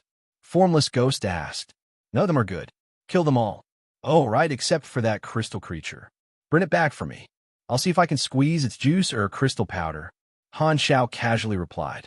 He then exited the quantum network, picked out the whereabouts of 3 Blood Gold organization upper echelons, and sent them to the Red Empire official in charge of the totem matters. The whereabouts of the upper echelons of the Blood Gold organization were rather mysterious. However, as long as they were locked onto, it would be very difficult to shake them off. If the players were to complete this mission, the steps would be very complicated, and they would need to look for clues everywhere. However, it was very simple for him. He only needed to grab onto a thread, and he would be able to extract all the information. After handing over the information, The interface immediately showed a notification that the mission was completed. Not long after, the dynasty's contact gave a reply. "Thank you for your information, Your Excellency Black Star. Small matter. How do you plan to deal with these 3 upper echelons?" Haha, Your Excellency Black Star, you're asking the obvious. That's true. Using such a method to obtain their whereabouts doesn't seem like a good way to communicate. Han Xiao rolled his eyes. How about this? Let me deal with one of them. We're on the same side. Since you're interested, the dynasty doesn't mind. All right, that's it. After ending the call, Han Xiao sent the information to Lodhair. Lodhair had joined the army a year and a half ago and had nothing to do most of the time. After all, the army did not have any assassination jobs for him. This was a good opportunity. Han Xiao planned to let Lodhair test his skills so that he would not become rusty. Furthermore, after a year and a half of observation and guidance, he felt that Lodhair was capable of establishing an assassin association on his own. He could trust him. This plan could be put on the agenda. I'll set off immediately. Lodhair's reply was concise and comprehensive. He did not care about the reason for the assassination. After a year and a half, he trusted Han Xiao quite a bit, and his impression of the army was getting better and better. Chapter 9:12. While Han Xiao told Lodhair to act in secret, the division finals were held as scheduled. After a series of intense battles, the top 8 of the Shattered Star Ring division were determined. Dynasty had won the division championship for the 3rd time in a row. Among the 4 biggest guilds, Dynasty had always been ranked first. They were extremely strong in both internal and external battles, and they had no obvious weaknesses. Meanwhile, the runner-up for the regional competition was Temple of God. Although Temple of God's fans were quite satisfied, the passers-by could not help but beat their chests and stomp their feet. The image of Temple of God as a weakling was deeply rooted in the hearts of the people. If Temple of God entered the international competition, wouldn't that mean that China would have one less team in the international competition? The runner-up was Long Sky. While their performance in the division championship was not good, at least they had entered the international competition and had a chance to show their strength. The 4th was Rivervale. Madblade, Evil Sword, and Maple Moon were the core of the team, and their competitiveness was no less than that of the top teams. With the top 4 of the division championship determined, these 4 teams could enter the international competition. Among the 4 biggest guilds, Fried Eggplants with Fish missed the spot in the international competition once again. It was rumored that the boss of the Fried Eggplants with Fish felt that the name was not good and wanted to change the name of the team. He asked for suggestions on social media, and the crazy netizens all gave suggestions. They all said things like spicy chicken and boiled fish and spicy pork and duck blood and spicy pot. Not to mention the fans of Fried Eggplants with Fish. Most of the players were cheering for the team that would represent China to enter the top 4 of the division championship. This version had a lot of advantages. The rise of the mechanic class, the huge events in the Shattered Star Ring greatly increased the benefits of the Black Star Corps. The Chinese team had a lot of confidence after winning the championship in the previous division championship, and the God-level players in the club were also at their peak. Therefore, the majority of the players had high hopes for the Chinese team, looking forward to seeing them shine on the international stage and achieve better results. In the singles, Maple Moon entered the top 8. This time, there were 4 mechanics in the top 8 of the division championship, taking up half of the spots. The mechanic class had changed from the previous 2 versions. The other 8 competition zones had also been decided. The dominance of each country's strong teams was as usual, and the majority of them were regulars of the international competition. For example, America's Devil, Key, and Thunder Python, France's Tulip and Grapes, England's Rose Knight, Japan's Yamada and Ronin, Korea's Kimchi and 3-Star Bomb, Sweden's Tomahawk and Poland's Wings, Russia's White Emperor's Sacred Sword, and Australia's Kangaroo Boxing. Many of them were familiar faces from the previous international competition. The names of the teams in the division championship this time made the Chinese players excited. Almost all of the strongest foreign teams were drawn into Group A, forming a Devil Group. On the Chinese side, only Temple of God was selected. Because the regular season was based on points, if there were too many strong teams in the same group, it would not be beneficial to widen the difference in points. This meant that many strong foreign teams with the ability to enter the division championship might not be able to enter the division championship. Long Sky and Dynasty were both in Group B. This group was average, and only Hydra from Japan, Rose Knight from England, and Tomahawk from Sweden were competitive. These two top Chinese teams were the favorites to win the championship, and the chances of them entering the division championship at the same time were very high. Rivervale was in Group C. This group was the weakest, and the competition was far less intense than Group A and Group B. The situation of the random groups, this time, was completely different from the previous division championship. However, this grouping was more beneficial to China than the previous division championship, and it was very likely that 3 teams would enter the top 8 of the division championship again. The Chinese players could not help but be overjoyed. They were just short of setting off firecrackers in the Shattered Star Ring to celebrate.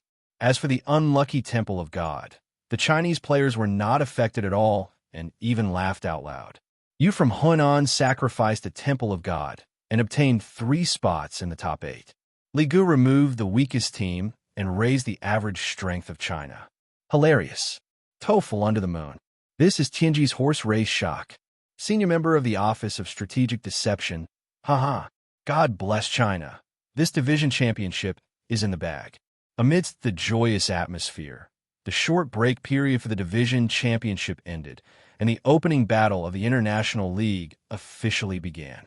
Tens of millions of players in the various divisions were watching their own channels on the forums, and the forums were as lively as a festival.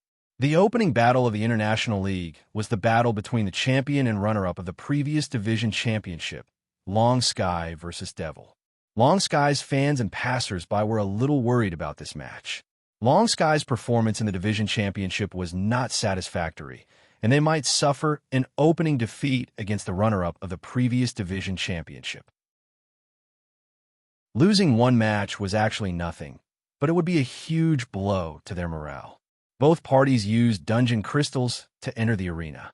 Long Sky's side had an armor with the Black Star Core logo on it, and they all had different functions.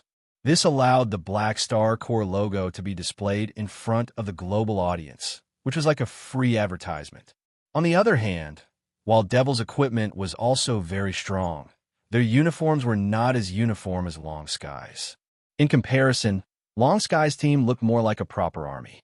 Now, the Black Star Corps' fame was no longer limited to the Shattered Star Ring. The players in the other divisions all knew that the Black Star Corps was the largest player faction in the Shattered Star Ring. It was a complete monopoly, and it was also the first faction to provide services across star fields. In the hearts of the players, the Shattered Star Ring was like the territory of the Black Star Corps. Usually, only universal civilizations and supercluster civilizations would be able to label an entire star field as a faction. The Black Star Corps' true strength was far from these two, but their fame among the players was not much lower than that of the universal civilizations. In the opening match of the international season, Long Sky swept away their decline in the division tournament and finally bared their fangs. They fought back and forth with the Devil teams, competing fiercely with each other. In this regard, Long Sky was the complete opposite of Temple of God. Their internal battles were ordinary, but their external battles were fierce. Perhaps it was because the foreign teams were not used to such a reckless style of fighting and were easily beaten up.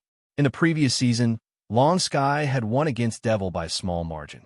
However, this time, because of the strength of the mechanic class version and the fact that some of the core players in Devil had jumped ship, the difference in strength between the two parties was huge.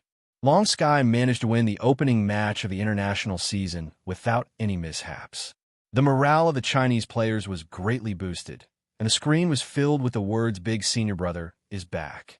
The international regular season that many players were looking forward to officially began. The teams fought fiercely, and the rankings changed every day. It was only after the first half of the competition that the rankings became more stable. Because there were many strong teams in Group A, it was very difficult to win a one-sided battle, and the efficiency of obtaining points was not high. As a result, the rankings of many strong teams did not match their true strength. For example, Devil, Key, Tulips, White Emperor Holy Sword, and so on, none of them made it into the top 4. Dynasty and Long Sky were like fish in water in Group B, taking first and fourth place respectively. Rivervale, on the other hand, was crazily gaining points in Group C, reaching second place. Among the top 4, only the third place was Team Kimchi from Korea, who was also a member of Group C's team. To the Chinese teams, the situation was extremely good. As for Temple of God, who was being tortured in Group A, they were completely ignored by the players. The huge advantage that the Chinese teams had was not only because of the groups, but also because there were 2 types of dungeon competitions in this competition. These competitions were the most suitable stage for the mechanic class to perform. Dynasty, Long Sky, and Rivervale performed extremely well in these competitions, and their VE strength was much higher than the average level of the other teams, so they ate a lot of points. Another reason was that the dungeon competitions in the international regular season would not choose the dungeons of the same region. This was to ensure that there was no difference in information between the teams. In other words, the Chinese teams would not have to experience the insane dungeons of the Black Star Corps in the international regular season dungeon survival battles. As for the foreign players, they fully experienced the suffering of the players in the Shattered Star Ring. The difficulty of the dungeons that Han Xiao released was completely different from the difficulty of the dungeons in the other regions. Looking at all the regions, the Shattered Star Ring was the only place that had a beyond grade A dungeon. Under Han Xiao's torture, the Chinese professional players were already used to being tortured. Their mentality was stable, and they only felt relaxed when they ran to the high-level dungeons in the other regions. Even if their faces were blown up, they would still feel as comfortable as if they were on a field trip. On the other hand, the teams in the other regions were tortured to the point that they wanted to vomit from the Black Star Corps dungeons. Their mentality was shattered, and their worldview was impacted. Killing on site was a basic operation, and there was even killing on the spot. However long the cutscene was, the longer they could live. This was a dungeon for people to play. Why was the difficulty so insane? As long as they drew the Black Star Corps dungeon, the fans of the foreign teams in the other channels would cry out that they were dying too quickly. There was no viewing experience at all. In the second half of the international regular season, perhaps because the points difference was too large, the teams of the other countries were convinced, and the Chinese teams were not targeted by the other countries like in the previous season. Dynasty, Long Sky, and Rivervale fought steadily and steadily. Their results rose and fell, but they all maintained their positions in the top 8. Their positions were stable, and it was impossible for them to fall. After the last match of the international regular season ended, the rankings were finally confirmed. Rivervale went against the trend and took first place. The top 8 were Kimchi, Dynasty, Hydra, Long Sky, Devil Key, and Tomahawk. There were a total of 3 Chinese teams that entered the top 8, reproducing the glory of the previous season. Their history was shockingly similar, and the ones who made it this time were still the same 3 old friends. Dynasty and Long Sky were both old powerhouses, and Rivervale was a new club team. They made it into the top 8 consecutively, and their position in the players' hearts was becoming more and more stable. They had the potential to become a super first-tier powerhouse. Temple of God did not have the chance to make it to the finals, but no one felt pity for them. The audience's eyes were always on the winners. What made the Chinese audience excited was that the matchups in this season's finals were far better than the previous season. In the second season, due to the rankings and the drawing of lots, the 3 Chinese teams had 2 internal wars. Dynasty and Rivervale were both eliminated by their own people. This time, they were grouped according to their points. First place Rivervale would go up against 8th place Tomahawk, 3rd place Dynasty would go up against Devil, and 5th place Long Sky would go up against Hydra. The matchups avoided all the internal wars. This matchup made the Chinese audience ecstatic. Compared to the bad luck of the previous season, it was as if they were really favored by the goddess of luck this season. After the international regular season, the organizers promoted the finals on the forums and set the date of the finals. Lodehair was sent by Han Shao to assassinate the target in another star field. Sometime after the international regular season ended, Han Shao received a reply from Lodehair, and it was as concise as ever. The target has been eliminated. There was a picture of the victim in the message, and the matter was done cleanly. Han Shao only provided the intel. Lodehair did not need any help and was extremely capable. He gave Han Shao a very reliable feeling. Red Empire also got rid of 2 upper echelons of the Blood Gold organization. The deaths of these 3 upper echelons were a huge shock to all the upper echelons of the Blood Gold organization. Chapter 9:13. In a secret meeting room in a certain base of the Blood Gold organization, the remote projections of more than 10 upper echelons of the organization came online one after another. There was a bearded space human who looked like a pirate with a black eye patch covering his right eye, a dark-skinned Anderbeeman with 3 pairs of yellow crystal eyes, and a void hunter with a purplish-blue streamlined carapace. None of the people present were ordinary people, and they had all done evil deeds in different regions. Most of them had high bounties from different civilizations, and their combat strength was not ordinary among the Calamity-grade supers. Now that they were working for the Blood Gold organization, they controlled different teams and rarely took action personally. They were basically in a semi-retired state. I'm sure everyone knows about our recent situation. The Red Empire and the Black Star Corps have taken measures against us, and Morrow, Van Zessner, and Indier were assassinated. The leader of the Blood Gold organization crossed his hands and supported his nose. His posture was very classic, and his eyes were filled with ecstasy. The current leader of the Blood Gold organization was a male humanoid creature from the Radiant Federation. He was an elite race that had undergone genetic modification. He had a strong appearance and was in his prime. Unlike the upper echelons present, his background was very clean. He was not a fugitive, but an elite nurtured by the previous leader of the Blood Gold organization. After the old man died of old age, he took over the position of leader, and it had been more than 30 years since then. The Blood Gold organization had been around for a long time, and the current leader was the 12th generation leader. The galactic black market had existed for longer than some star system or star cluster civilizations, and the managers had changed time and time again. The Blood Gold organization had only passed the test of the other managers 200 years ago and obtained the position of manager of the galactic black market. Poor Morrow. I still owe him 7,230,050 anus. He was really a good person, even dying at the right time. An upper echelon that looked like an octopus rubbed his eyes with his tentacles and squeezed out some tears. Now is not the time to joke around. The Red Empire killed the upper echelons of our organization to intimidate us and punish us for stealing their allies' goods. They want us to back off and give up on the evolutionary totem. The problem is, how did the upper echelons leak the information? The pitch-black Anderbeeman had a shrill voice and spoke slowly. A while ago, Calansta's team encountered Black Star's mechanical army, the Blood Gold leader said with a deep voice. It should be Black Star who personally took action to locate the upper echelons.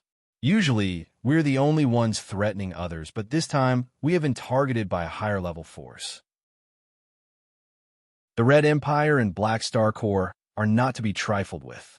We need to think of a countermeasure. Humph! The Black Star Corps is far away in the Shattered Star Ring, so their threat to us is limited. Furthermore, the Black Star Corps is only slightly more powerful in the Shattered Star Ring. They do not have much influence in the other star fields, and their scale is far from ours. Only Black Star is not easy to deal with. Let's not bother about them for now. The Red Empire is the one we need to pay attention to, the pirate with a big beard said. I think so too. The Blood Gold leader nodded. The Blood Gold organization's business spanned across 3 star fields, and their scale was much larger than the Black Star Corps. In their eyes, the Black Star Corps was nothing to be afraid of, and the only one they needed to be wary of was Black Star. In comparison, the strict attitude of the Red Empire was the reason why the Blood Gold organization was so cautious. Radiance and Ethereal have found us. If we continue to snatch the evolutionary totem, the Red Empire will retaliate further. If we stop, Radiance and Ethereal will abandon us, the Blood Gold leader said slowly. I was against interfering with the evolutionary totem back then. This is a battle between the three universal civilizations, and we're just a chess piece. The moment we get involved, we will have no choice. It's better to keep a low profile, one of the upper echelons grumbled. Tisk, Radiance, and Ethereal have found us. Do you think they will give us the chance to reject them? If we hug their thighs, we will at least have some hope. If we reject their olive branch, we will lose everything we have now. Manager of the Galactic Black Market? Don't even think about it. We will slowly shrink into a black market mercenary organization and be destroyed one day. When they come looking for us, we will no longer be able to stay out of it. The Blood Gold leader's tone was cold.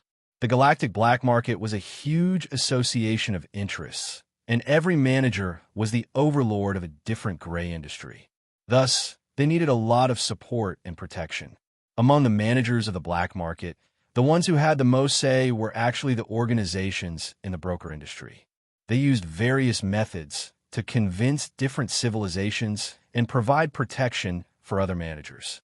Their relationships were complex and complicated. If the Blood Gold organization incurred the displeasure of Radiance and Ethereal, the consequences would not be limited to just one organization. If the businesses of the other managers of the black market were affected, they might even work together to kick the Blood Gold organization out of the upper echelons and no longer provide protection and support. Since they had chosen you, how could you, a gray organization that was not protected by the galactic laws, not get involved and remain neutral? How could there be such a good thing? The universal civilizations are as domineering as ever. This is the tragedy of a gray organization without the protection of order. The upper echelons of the Void Hunters could not help but sigh. What should we do? Radiance and Ethereal won't just watch us get assassinated, right? The big bearded man said. Right at this moment, two more remote projections appeared in the room. They were wearing the uniforms of Radiance and Ethereal. Regarding this matter, I have already discussed with the people of Radiance and Ethereal. The Blood Gold leader stood up and said, "Let me introduce them. These two are the emissaries of Radiance and Ethereal." Before he could finish, the emissary of the Radiant Federation waved his hands and said, "There are no names for you to introduce us. The Radiant Federation already knows the price you have paid and expresses our sympathy. Thus, we in the Arcane Church will provide protection for the upper echelons of the Blood Gold organization and secretly escort you to the abyss of stars and bright silver spiral arm. In our territory, the Red Empire and Black Star Corps will not be able to touch you. You can control the organization remotely and continue to accumulate evolutionary totems. At the same time, we will provide you with a certain amount of resources. The ownership of the 10,000 deity scepter was due to the animosity between Radiance and Ethereal. However, this did not stop them from working together on the issue of the evolutionary totems. After all, the evolutionary totems involved the genetic improvement of billions of people, and the strategic significance was too great. Where there were benefits, there were no eternal enemies. However, it was certain that both parties did not see eye to eye with each other. Hearing this, the upper echelons of the Blood Gold organization heaved a sigh of relief. Only by ensuring their safety could they be at ease as chess pieces. Forgive me for being direct, but I have a question. Right at this moment, the upper echelon of the Ender B race suddenly spoke. Snatching the evolutionary totems purchased by other civilizations is an extremely inefficient method. If we snatch too many of them, we might end up meeting Black Stars guards like the last time. They won't let us keep snatching them, right? The Radiant Federation emissary smiled and nodded. You're right. This is not a long-term plan. Just snatching alone will not be able to satisfy the demand. Do you have any ideas? With the spread of ES God's inheritance, the method to create the evolutionary totems is no longer a secret. Obviously, the most basic solution is to snatch the evolution cube from Black Star's hands. A cold light flashed through the eyes of this upper echelon of the Blood Gold organization. You're right. Unfortunately, this method will not work for the time being. The emissary of the arcane church coldly interjected. Because of the existence of the evolutionary totems, the strategic significance of the evolution cube has greatly increased. According to the dynasty's emphasis on totems, if we snatch the evolution cube, there will not be any room for negotiation like during the Battle of Planet Lighthouse. The moment we succeed, the war will officially begin. Until the last moment, our three universal civilizations will not start a war and let others benefit. Furthermore, do you think Black Star is easy to deal with? Easy for you to say. If we did not know about the existence of the evolutionary totems in advance, why do you think we would take the initiative and risk offending the dynasty by starting the Battle of Planet Lighthouse? We tried the last time, and there are still a few beyond grade as sealed in the space-time amber. Why don't you go and find Black Star and give it a try? No. This upper echelon was speechless. He coughed dryly and waved his hands. What a joke. How can an ordinary calamity grade like me deal with someone as important as Black Star? The emissary of the Radiant Federation nodded. He's right. At least at this stage, we have no intention of snatching the evolution cube. This is our last choice.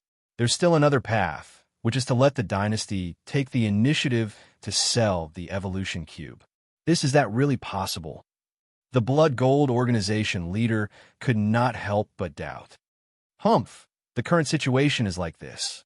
Black Star himself actually does not care about selling the evolutionary totems publicly, but due to the dynasty's supervision, he will not take the risk of offending his allies and will not take the initiative to sell them. Thus, we should target the Red Empire and not the Black Star Corps. Only when the Red Empire compromises will we have the chance to obtain the evolutionary totems on a large scale. There are only a few ways to make the Red Empire take a step back. Deterrence by force, exchange of benefits, and pressure together. You guys are very clear about the dynasty style. Deterrence by force is a dream, but exchange of benefits will definitely cost us a lot. If we do not give up our core technology and resources, the dynasty will not agree. Thus, we chose to pressure the dynasty from economic, trade, politics, security, and so on. Your Blood Gold organization is only one part of this plan. In order to develop the flickering world, the Red Empire has invested a lot of resources and energy, so they will be weaker in other aspects. This is the best opportunity to maximize the effect of pressure while also attacking the dynasty's target. Step by step, we will force the dynasty to make a choice. One of the upper echelons trembled. Is it really okay to tell us such a secret? There's nothing to hide. This is an open scheme. When the dynasty chose not to publicize the evolutionary totems, they already knew that this day would come. Furthermore, you guys are now our partners, so it's fine to tell you. The Radiant Federation emissary did not mind. The Blood Gold organization leader frowned. What if the pressure is not successful? The Radiant Federation emissary glanced at him and sneered. If the dynasty does not compromise, we can only consider starting from a source. Sea of Star Spirits, Limitless Financial Group Headquarters, private meeting room of the financial group's leader. For figures sat around table. There were 4 cups on the table, each filled with a refreshing light green plant drink. The steam was curling up, and the fragrance assailed the nostrils. I heard that the upper echelons of the Blood Gold organization were assassinated some time ago. Your Radiant Federation and Arcane Church won't ignore them, right? Sorokin held the cup with both hands and took a sip. He then sized up the other 3 people at the table. All of them were beyond grade, as who could make the various organizations tremble with a stomp of their feet. One was the Mecha Empire Manison. Another was the doppelganger of the peak beyond grade A ally of the Arcane Church. And the last was one of the protectors of the galactic black market, Beast Ancestor Garutin. These 3 people had the same identity. They were all shareholders of the Limitless Financial Group. I don't care about such small matters. Manison's tone did not fluctuate. Garutin had a huge body, and he used his hairy fingers to pick up the cup. He then poured the drink into his mouth and smacked his lips. I just received news that the Blood Gold organization has contacted the Radiant's ethereal emissary and reached an agreement. With the scale of the galactic black market, there would naturally be beyond grade as supporting it. Some of the managers of the galactic black market were beyond grade organizations themselves. The galactic black market was an alliance of interests of the lawful evil faction and did not belong to anyone. There were many beyond grade as protecting them, and Garutin was one of them. His nature was similar to that of a shareholder of the Limitless Financial Group. Hearing this, Sorokin narrowed his eyes. If I'm not wrong, the organizations behind the three of you are planning to work together because of the evolutionary totem? You can say that. Kasui's voice was ethereal and strange. We also came to find you for this matter. You can treat us as emissaries. Sorokin played with the cup and said calmly, to be honest, I don't really want to interfere in this matter. You're not interested in the evolutionary totem? Garutin's voice was like thunder. No, I don't think any organization in the entire universe is not interested in the evolutionary totem. Sorokin was expressionless. However, according to my understanding of the Black Star Core, the risk of interfering will outweigh the benefits. I don't like to make a loss. Manison nodded.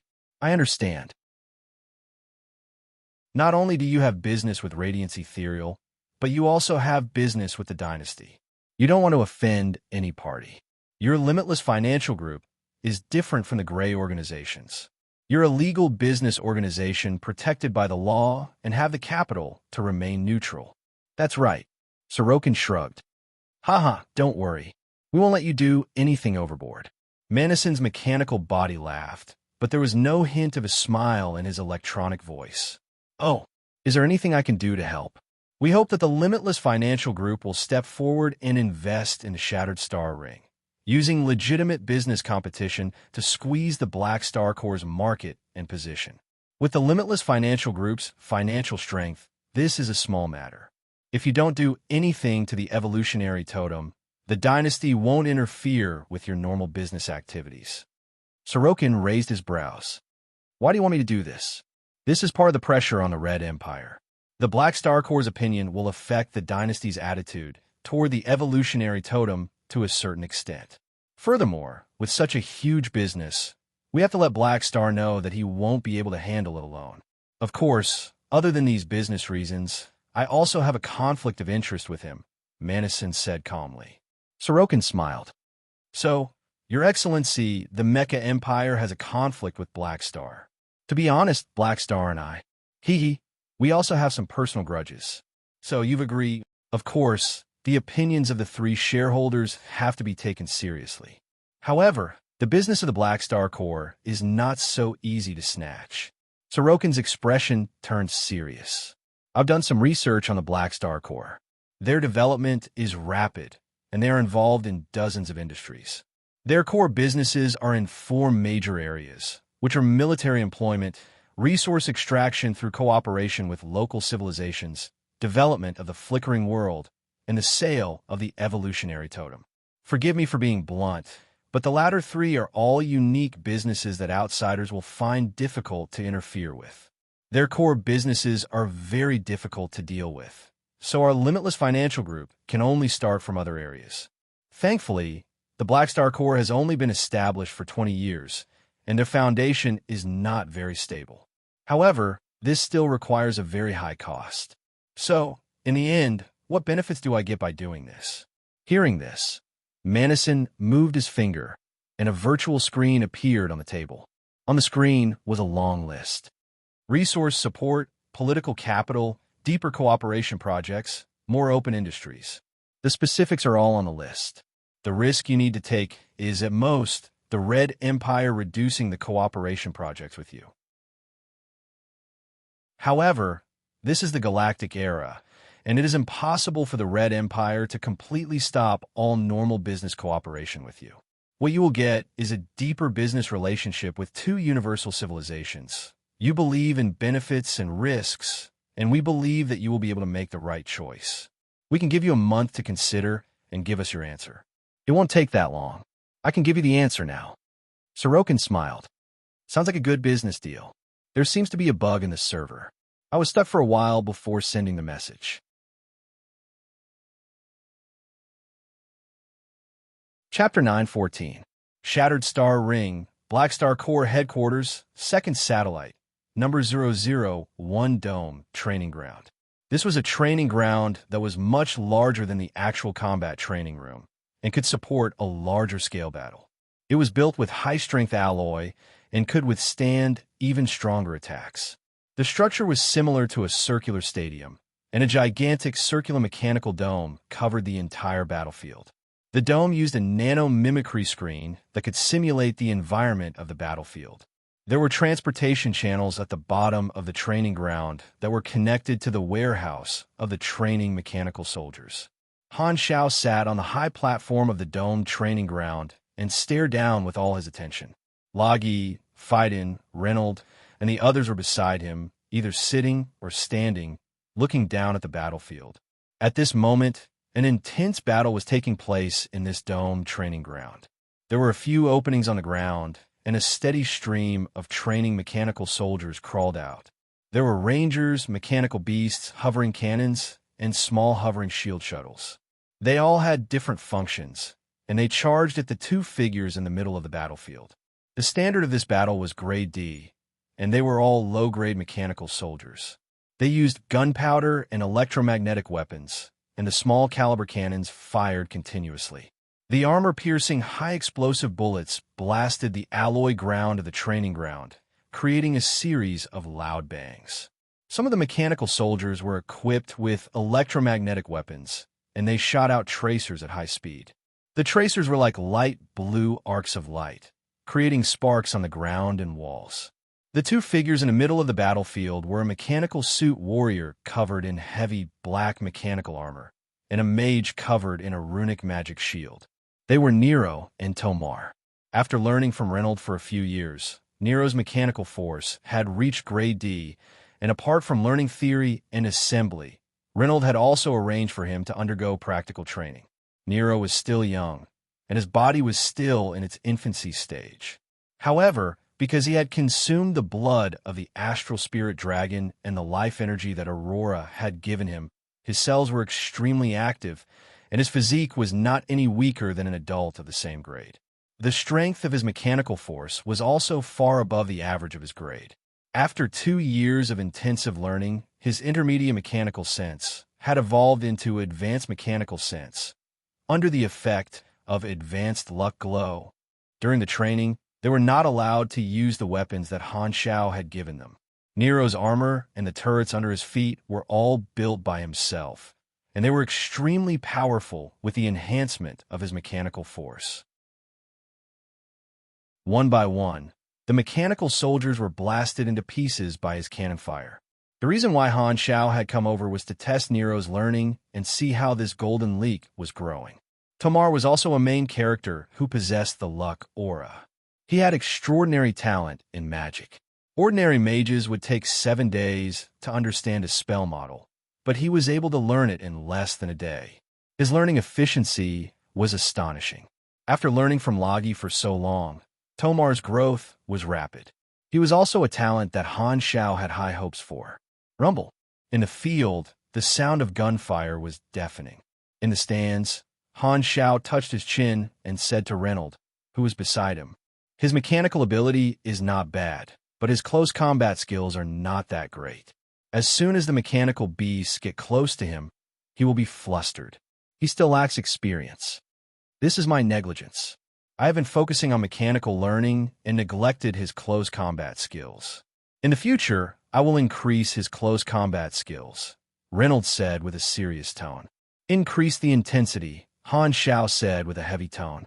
"His mechanical learning cannot fall behind either." Understood. Upon hearing this, Bennett's remote projection revealed a gratified smile. Fu Ding could not stand it anymore and said helplessly, "The weakness of a mechanic has always been close combat. Black Star, not every mechanic is like you. Don't have such high expectations." Han Xiao laughed and said, "As a person, one must have dreams. There's nothing wrong with having high expectations." He was extremely happy in his heart. Nero's mechanical sense talent had already reached the advanced level, and perfect mechanical sense was just around the corner. Tomar's improvement is also great, Han Xiao added after thinking for a while and patted Logi's shoulder. You taught him well, but what's the use of that? One day he stopped talking. Han Xiao's face darkened, and he covered Logi's mouth with his hand. Not long later, Nero's ammunition ran out, and Tomar's magic reached zero. The mechanical soldiers stopped at the same time, and the combat training ended. The two of them were drenched in sweat and panted as they returned to the stands. Han Xiao nodded with a smile and praised, "Not bad." Bennett also had a look of relief on his face. "Your Excellency Black Star has taught you well. In a few more years, I probably won't be your opponent either." Hearing the praise, Nero's face flushed red, and happiness was written all over his face. Upon seeing this, Han Xiao nodded inwardly. He had high hopes for Nero. Not only did he want to obtain perfect mechanical sense, but he also hoped that Nero would become the backbone of the new generation of the army. After a few more words of encouragement, everyone stepped onto the short-range spaceship and returned to the headquarters from the second satellite. After 2 years of digestion, the Black Star Corps had already stabilized, and the Black Star Corps headquarters had added a few small mechanical satellite bases to accommodate more and more army members. As soon as he returned to the headquarters, Sylvia came looking for him. "Teacher, many partners are asking when the Black Star Party will be held this year." Han Xiao raised his brows, thought for a while, and said, "In a few months. We can send out the invitations now." The banquet that the Black Star Corps invited partners of the Evolution Cube to hold had already been held twice, and it was becoming more and more formal. Many organizations were looking forward to this opportunity to build a relationship with a higher civilization and called it the Black Star Party. It formed a competitive relationship with Heber's Tyrant Party. The Evolution Cube did not only bring about money, but it also allowed the Black Star Corps to be involved in many different industries. The Army had a strong brand, and not many people in the star field could compete with the Army. The benefits of the evolutionary totem were like a catalyst, allowing the Black Star Corps to grow like a snowball. After 2 years of digestion, the Black Star Corps' industrial chain had been consolidated, and they already had the attributes of a financial group. Due to the evolutionary totem, the Black Star Corps had more and more partners, and the influence of the Black Star Party had increased tremendously. If the restrictions of the evolutionary totem were lifted, the benefits would multiply many times, but the pressure would also increase. Han Xiao was quite satisfied with the current situation. The pressure of the totem business had basically been transferred to the dynasty, and the army had avoided more than 90% of the risks. Okay, I'll go draft the invitation immediately. By the way, there's one more thing. There's a non-partner that wishes to participate in this Black Star Party. The Black Star Party only invites partners of the army, and the rest can be rejected. This is a rule that was set long ago. Why are you still asking me? But this organization has a huge background, and it's not easy for me to make the decision. That's why I'm here to ask for your opinion. Han Xiao raised his brows and was a little interested. Who's the other party? The Limitless Financial Group. Hearing this, Han Xiao's movements paused, and his eyes narrowed. His thoughts quickly turned. Sorokin's Limitless Financial Group? The two parties once had a hidden conflict. Sorokin had once sent his subsidiary organization to test the army players, but he was beaten up by Han Xiao. Now, more than 2 years had passed, and the other party suddenly wanted to participate in the Black Star Party. Who knew what their motive was? What's their reason? Han Xiao pondered. The Limitless Financial Group wishes to cooperate with the army in terms of business, saying that it's related to the flickering world. They know that after the first phase of the dynasty's development, they will divide the territory for their allies. This time, they want to discuss cooperation. I see, that makes sense. Han Xiao understood. Although the Galactic Financial Group could not be the first to share the flickering world's cake, they would definitely be involved in the subsequent construction. The profits of the new star field were extremely high, so perhaps the Limitless Financial Group wanted to seize this opportunity. However, although this reason was reasonable, because of the previous conflict, Han Xiao was still a little wary of the Limitless Financial Group. He thought about it and said, "If that's the case, then send an invitation." Since that's the case, send them an invitation. Tell them that I wish to use this opportunity to meet Sorokin. A few months later, the Pro League would be over, so Han Xiao was not afraid of the limitless financial group causing any trouble. A face-to-face meeting was also beneficial for knowing the enemy. Understood, I'll take care of it. Sylvia nodded, turned around, and left the room. Retracting his gaze, Han Xiao poured himself a glass of alcohol and dealt with the backlog of chores while drinking. After a while, he took the time to open the forum. Today was the day of the first round of the international finals. The first round was between the first-ranked Rivervale and the Tomahawk Club. The number of viewers in the competition channel reached a new high. With 3 Chinese teams entering the top 8, the players in the Shattered Star Ring were extremely excited. The way they saw it, if Dynasty, Long Sky, and Rivervale all won the first round, there would be 3 Chinese teams entering the top 4. This was the greatest glory. However, at the same time, a portion of the audience who did not have high hopes for the Chinese teams did not stop. With a rebellious mentality, they could not help but mock the Chinese teams, saying that all 3 teams would probably be defeated in the first round, and none of them would enter the top 4. In the final circle, all the teams would no longer hide their trump cards, and the competition would be even more intense. Han Xiao was also quite curious about what ranking the Chinese teams would obtain this time. Recently, the Divine Beast has woken up. Brothers, please take care of him. The starting point system has been upgraded. All books will only show this chapter for the past 3 days. It will be restored after a while. Remember the mobile version of the website, M916 Advanced Mechanical Sense, a visit from the Limitless Financial Group. Page 1/1. Bookmark for easier reading. Chapter 9:15. In the competition channel, Rivervale and Tomahawk both entered the scene of a planet filled with plants. The trees were so tall that they covered the sky. Only a little bit of sunlight shone through the dense canopy. The light was cut by the swaying branches, leaving light spots on the ground. The 2 teams appeared in different positions in the forest. The audience could switch between the views of different teams and players. The bullet screen was very dense, and most of them were cheering for Rivervale. Go Rivervale, beat Tomahawk. First place against 8th place. Isn't that a casual fight? Go Miss Maple Moon. The finals had 5 rounds, and each round had to be fought 5 times. There were 5 different types of battles. The first round was the team battle, followed by the arena, capture the flag, dungeon competition, and dungeon generation. Different victory points were given according to the results of the battle. Finally, the winner of the round would be decided based on the number of victory points. The 1-minute countdown slowly reached the end. As the number reached 0, the first round of the finals officially began. The 2 teams on the screen immediately moved. Maple Moon threw out a compressed orb, which turned into a steeple-shaped base station that was half the height of a person. It was used to cover their tracks and mislead detection. At the bottom of the base station, there was a bright black Star Core logo, Army product, excellent performance, guaranteed quality. On the other side, Tomahawk also covered their tracks, but they used a magic tool. The leader of Tomahawk, Captain Viking, took out a black scroll from his magic pouch. It was covered with dazzling golden magic runes.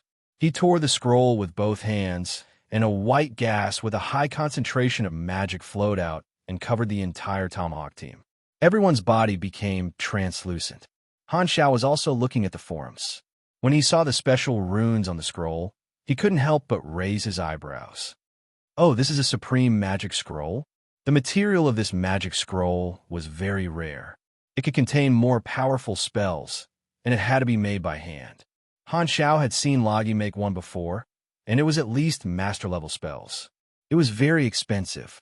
Tomahawk was obviously very rich to use a concealment spell on it. In the final circle, all the teams have revealed their trump cards. Han Xiao was interested. After reaching the international finals, all the squadrons would no longer hold anything back. All of them would go all out and reveal all of their trump cards. This kind of situation would add a lot of variables, and the strength of the squadrons would fluctuate tremendously. It would be difficult to predict the strength of the other squadrons through their previous battle records.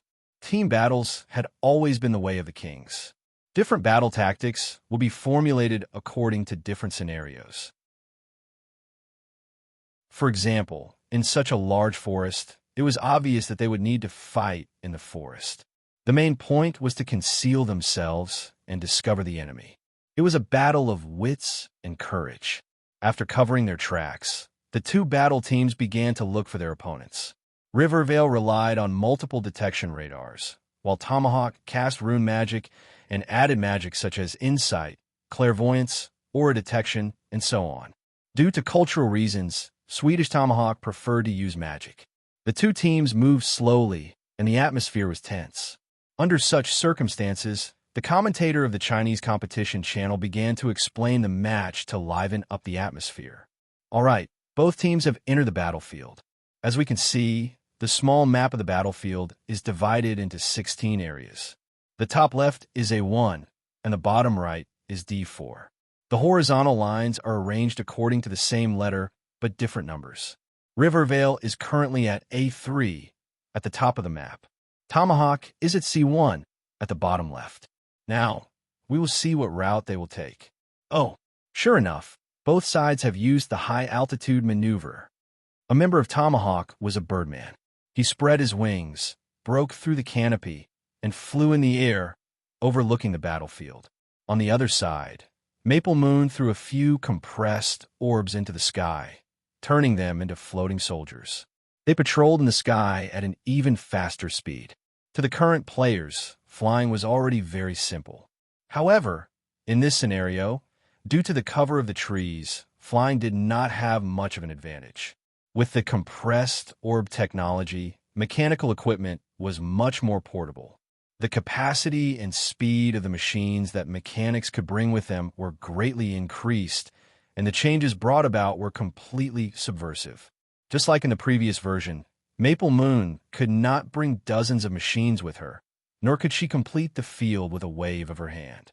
On the screen, the flying troops of both teams quickly discovered each other, and the flying players of Tomahawk easily destroyed the floating soldiers that were not supported by mechanical force. The commentator was excited. Oh, the scouts of both teams have broken out into a short battle. Look at the next actions of both sides. It seems like Tomahawk has adopted the strategy of sprinting, and the entire team is rushing toward the position of the scouts. As for Rivervale, Rivervale seems to have grasped the location of their opponents and is circling around. Player Maple Moon has set up a large number of mines and mechanical traps along the way. She is trying to turn the entire battlefield into her own territory. As long as mechanics are given time, they will be able to expand their advantage. Now, Tomahawk is in a passive position. The playstyle of the Rivervale team was originally leaning toward the mechanic class. Their captain, Madblade, was a mechanical pugilist himself. After Maple Moon joined, their playstyle became more and more cunning. The scariest thing was that not only were they good at scheming, but they were also better at shooting than you. The Tomahawk team was soon hit hard. They encountered the mines set up by Maple Moon, and they were blown up. Under the rumbling chain of explosions, the lush forest turned into a sea of fire. At the very least, in terms of scene destruction, the mechanic class was the undisputed number one. Their opponents stepped into the traps, and Rivervale no longer hid. They changed their route and attacked directly. The players of Tomahawk were all equipped with mana-powered armors, but compared to the Army's products, these high-quality mana-powered armors were completely inferior. Mad Blade dashed left and right, and all kinds of mechanical weapons danced in the wind. The other members cooperated well, and after sacrificing 2 people, they successfully wiped out Tomahawk and won the team battle. In a competition channel, the Chinese audience was in a good mood. Haha, I knew it. Rivervale will definitely crush Tomahawk. First place in the regular season is not given for nothing. The people of Tomahawk have experienced it. This is what it feels like to be in the version. With the addition of Miss Maple Moon, Rivervale is not just a little bit stronger. Miss Maple Moon is strong and gentle. I'm a fan now. When are you going to release a picture? Aunt Rainey Kim is already an old woman. She's not as young and beautiful as Miss Maple Moon. Sorry, I'm going to fall in love with someone else. It's not that you're not good enough. It's just that my standards are a little too high. You've forgotten about your wife now that you have a new lover. Scumbags who like the new and hate the old are just trash. Amidst the ruckus, the two teams finished their rest and began the single elimination tournament. Tomahawk sent out an ordinary player to scout ahead, while Rivervale's selection made the spectators excited. The first to go up was actually their captain, Frenzied Sword. Now that Rivervale had won the group battle, their captain was the first to fight in the arena. It was obvious that they wanted to completely suppress their opponents in terms of aura. They wouldn't let them off easily. The audience could feel Rivervale's confidence and dominance from this ranking. The commentator's tone was excited, and he spoke like a machine gun. For the first battle of the group battle, Rivervale's captain, Madblade, has requested to fight. Although it's a pity that he didn't make it into the top 16, he's ranked 18th in the international regular season. If he's lucky, he might be able to make it into the finals. Now, let's look at the battle situation. Oh, as expected, Madblade defeated his opponent effortlessly. The Mechanical Pugilist class has the advantages of both the Mechanic class and the Pugilist class. In this version, where the Mechanic class is strong, this class has a huge advantage. On the screen, Madblade adopted a tough fighting style. He did not dodge and directly attacked. He threw out compressed orbs, turned them into different mechanical traps, and controlled the opponent's position. In terms of control, Mechanical Pugilists were much stronger than pure Pugilists. After easily closing in on his opponent, Frenzied Sword unleashed a flurry of combos. The style of combos was very different from the melee combat of Pugilists. The mechanical weapons were switched in a dazzling manner. Swords, hammers, axes, guns, whips, cannons, and so on.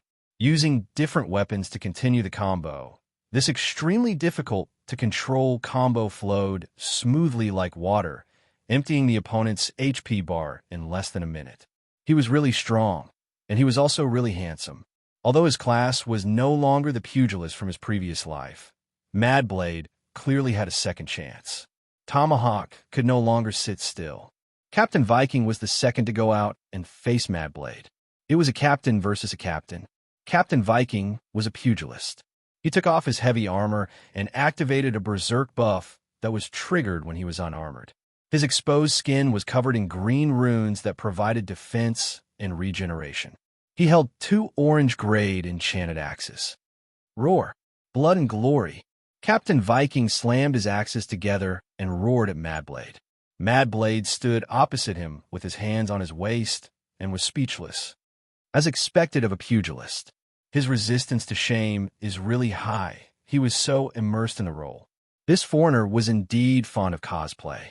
Right at this moment, the phantom of a muscular man suddenly appeared behind Captain Viking and disappeared in a flash. Immediately after, Captain Viking's muscles swelled up like balloons, and the pugilist flames on his body, which were originally in a burning state, seemed to have turned into napalm, exploding violently. With a boom, his aura skyrocketed. On a status bar, a new buff appeared. Captain Viking had used a character summon card. The commentator's expression changed. Glory Clan's Berserk. Melee attack plus 50%. Physical resistance plus 30%. Strength plus 400. Agility plus 200. Max health plus 20%. Movement speed plus 40%. And 300 frost damage per attack for 5 minutes. This character summon card is really strong. Seeing this, the bullet screen immediately exploded. He used a character summon card. This is bad. Let's see if Madblade has a powerful character summon card. If he doesn't, it's over. The character summon card was a rare item, and the stronger the character summon card, the harder it was to obtain. All the pro players treated it as their trump card, and now that it was the finals, no one would hold back. At this time, Captain Viking had used one of his trump cards. An item like the Black Star Core badge. Evolution was only available in a single region, so it was normal for it to be banned. However, the character summon card was different. Any player had a chance to obtain it, and the only difference was the effect. Therefore, it was not on the ban list, but there were restrictions. Because there were 5 different types of battles in each round, the rules stated that the character summon card could not be carried over to the next battle. In other words, even if Captain Viking killed his way through the group arena and the effect of the character summon card was not over, he would have to refresh his status after death. He could not carry over the character summon card's buff to the next battle. The character summon cards of the pro players were even rarer, and they were shown to the audience in the Pro League. This was to make the battles more exciting and attract more attention. This rule not only provided more excitement, but it also reduced the impact of the character summon card on the entire competition. After all, every round was a best of 5, and there were at least 15 battles. The character summon cards could not be traded, so being able to take out 15 amazing character summon cards was also a skill. Furthermore, the others also had character summon cards, so it was hard to say who had more treasures. Seeing the change in his opponent, Mad Blade's gaze became firm, and he activated a character summon card. A shadow of a handsome man in black appeared behind him. He was as tall as an indomitable spirit. Many of the spectators recognized this figure at a glance and instantly became excited. "Whoa, Black Star! It's here, it's here! I knew it! How could Mad Blade not have a character summon card?" I remember that Mad Blade also used Black Star's character card in the previous season. Now that Black Star is a beyond grade A, how can the effect be the same? The many army players were excited. Han Zhao's interface had always been filled with question marks. They could only get a glimpse of Han Zhao's strength through dungeon battles and character summon cards. Now, their curiosity was piqued. A new buff appeared on Mad Blade's status bar, and everyone looked over. Seeing the effect of the character summon card, the chat went silent for a moment before exploding. F***CK, what kind of sick ability is this? No wonder Black Star has this title in the universe. Who the hell can withstand this? Countless army players were dumbfounded. Although Captain Viking's character summon card was powerful, it was still acceptable. However, the effect of Black Star's character summon card was far beyond their understanding. Everyone was shocked. Is this the standard of a beyond grade A? Just a single ability was already so terrifying. His damage output was high, he had many minions, and he was incredibly tanky. With Black Star's ability, let alone now, they would not be able to kill such a terrifying boss in the future. Why does he have my character's summon card? Han Zhao was stunned. He did not remember giving out such a mission. Thinking about it, Han Zhao understood. It was most likely that Mad Blade had obtained a blank character summon card and copied his ability. The two talents were combined into his nickname, Indestructible Body. Alright, after upgrading my talent, I haven't used it many times myself. You've really enjoyed it. Han Zhao shook his head and laughed.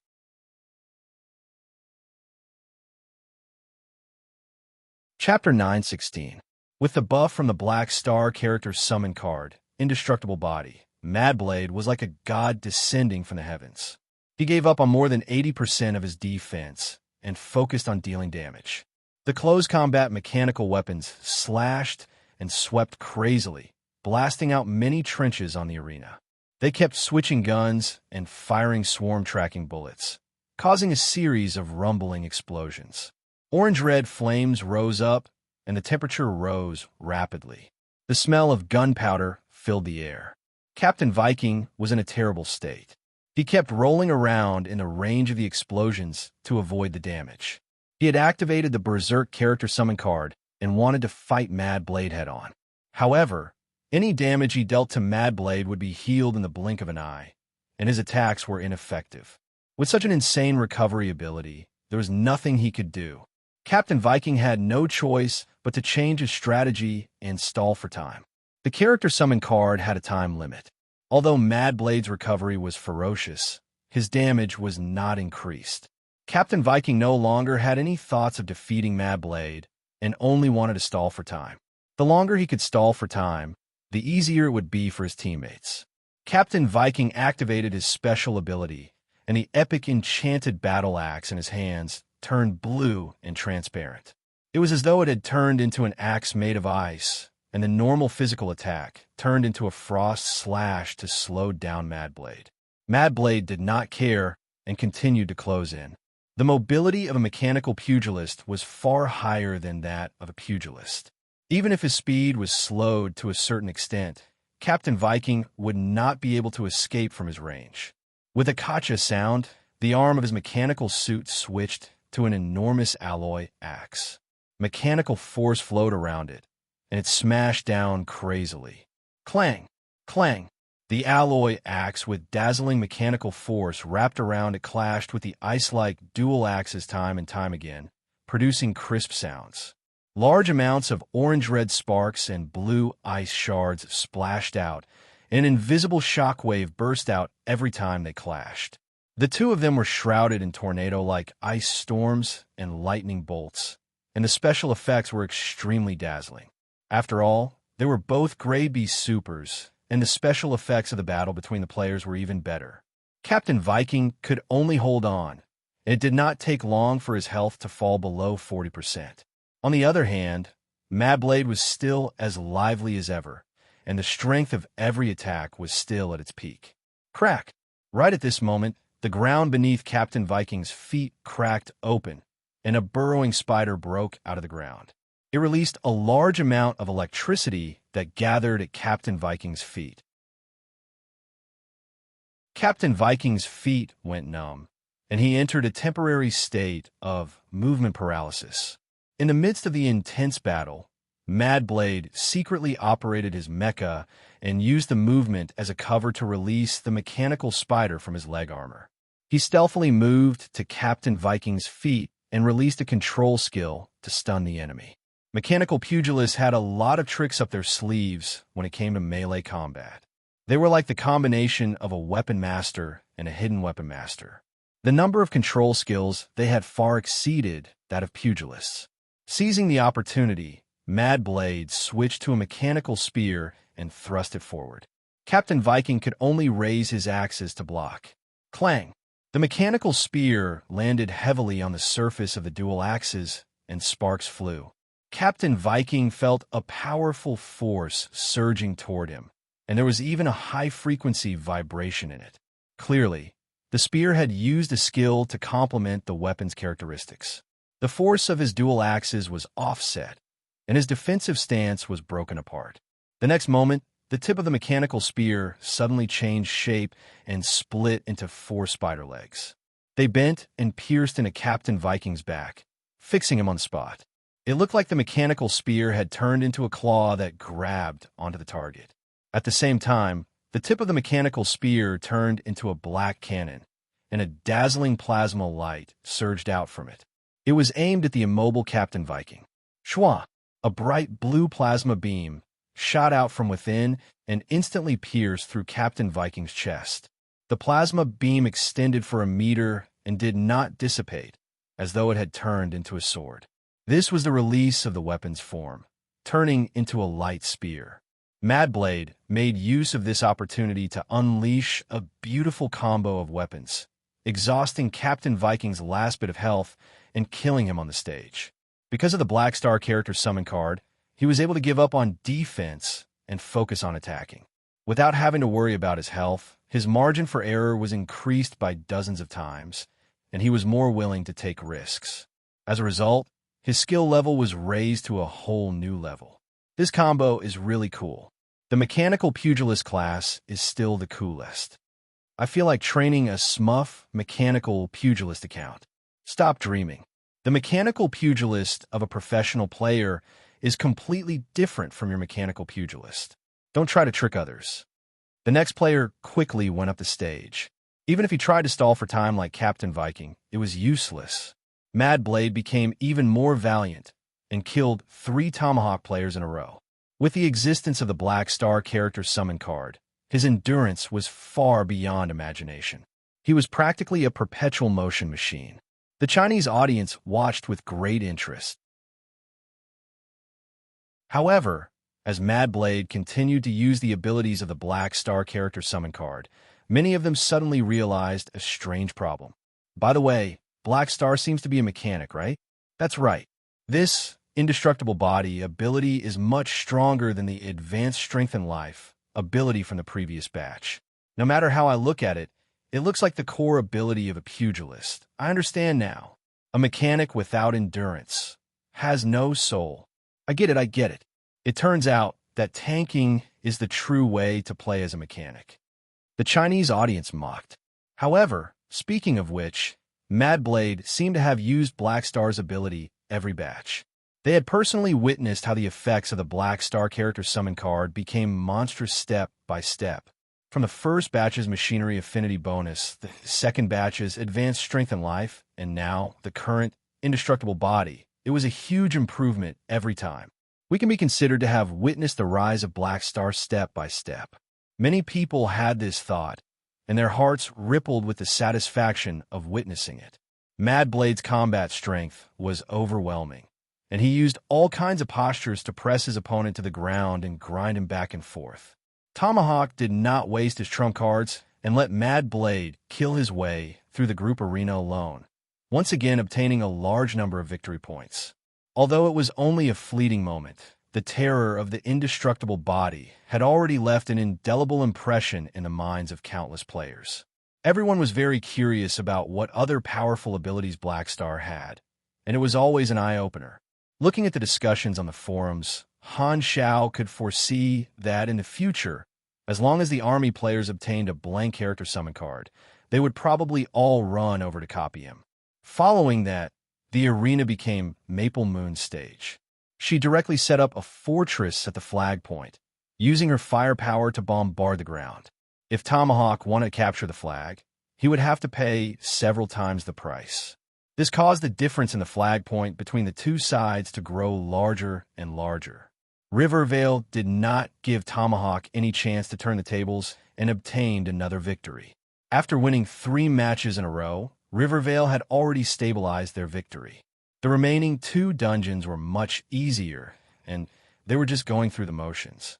5 matches in the first round had ended, and Rivervale had won the first match of the first round with a perfect victory over Tomahawk. The first round of the international finals was in full swing, and the 8 teams went all out, contributing to the most exciting matches in this season's Pro League. The results of the first round were out, and all the Chinese spectators went crazy with excitement. Rivervale defeated Tomahawk with a score of 3-1. Dynasty defeated Devil with a score of 3-1, and Long Sky defeated Hydra with a score of 3-2. This meant that the best expectations of the Chinese spectators had come true. The 3 Chinese teams all made it to the top 4 in the first round. Their results in the previous season were already very good, and this season they took one step further and obtained 3 spots in the top 4. The only lone team was America's Key. With the names out, the players in the various regions were all shocked.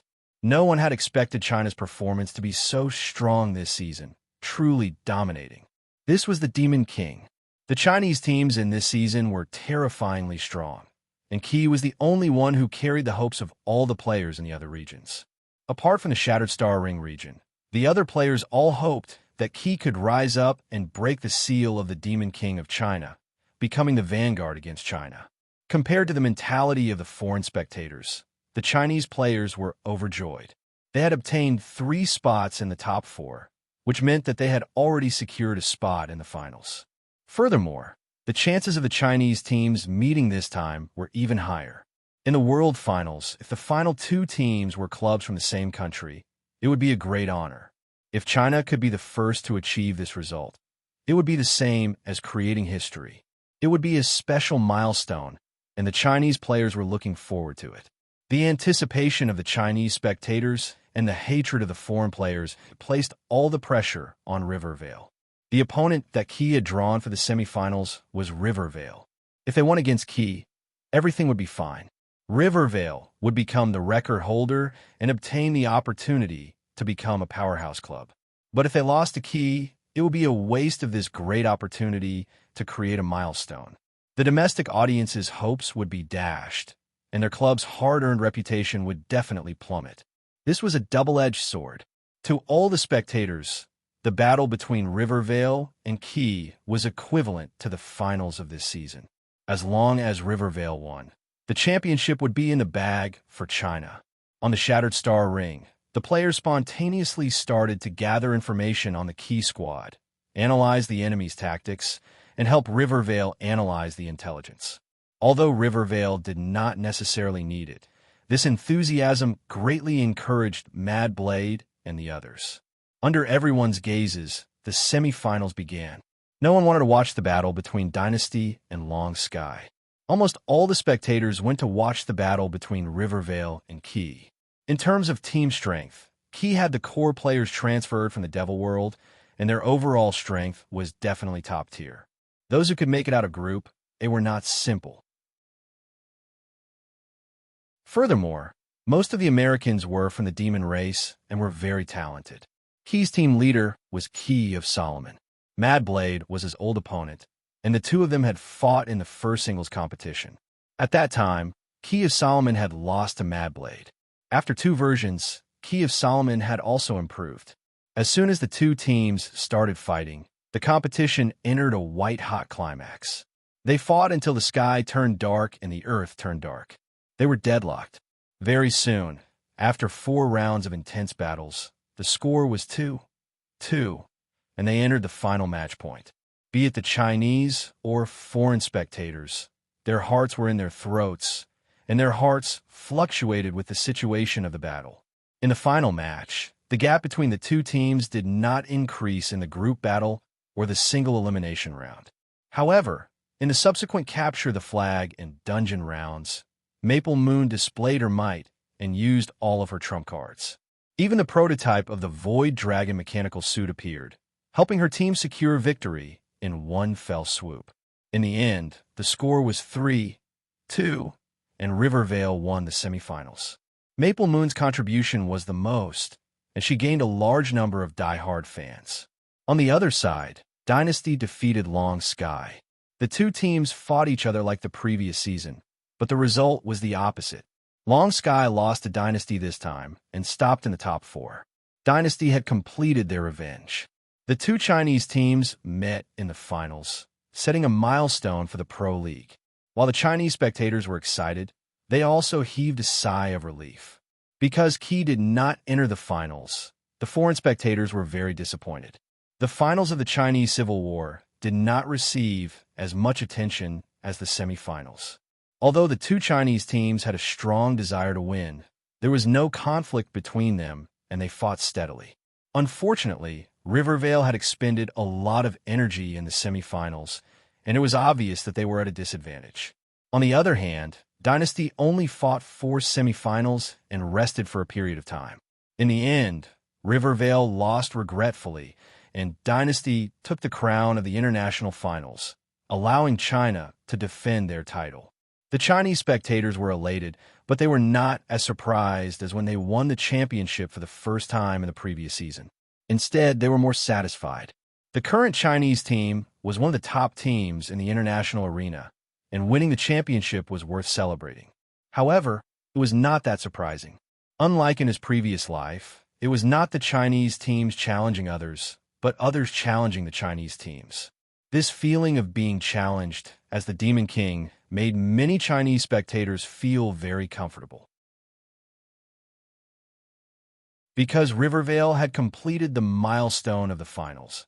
Although they lost, the Chinese spectators were very understanding and were not stingy with their applause and encouragement. Before the match, the netizens who did not think that China would defend their title had nothing to say. In front of the real champion's throne, they all gave up. As for whether they were happy or not, Han Xiao guessed that they were. With China successfully defending their title, the excited army players cheered on the forums.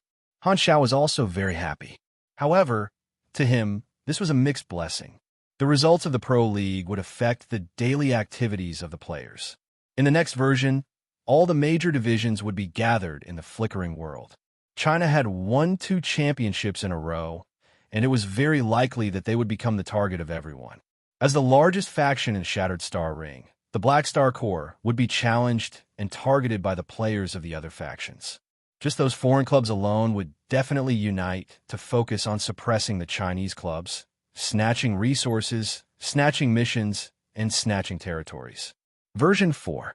0 was the version where the players officially made their name and stepped onto the stage of the Universal Faction War. Han Xiao would not ignore the tens of millions of players in the various divisions. To deal with this, he had to build a huge foundation in the flickering world in advance during the version update period. This was the foundation of version 4.0. This version update period is the key to my further development.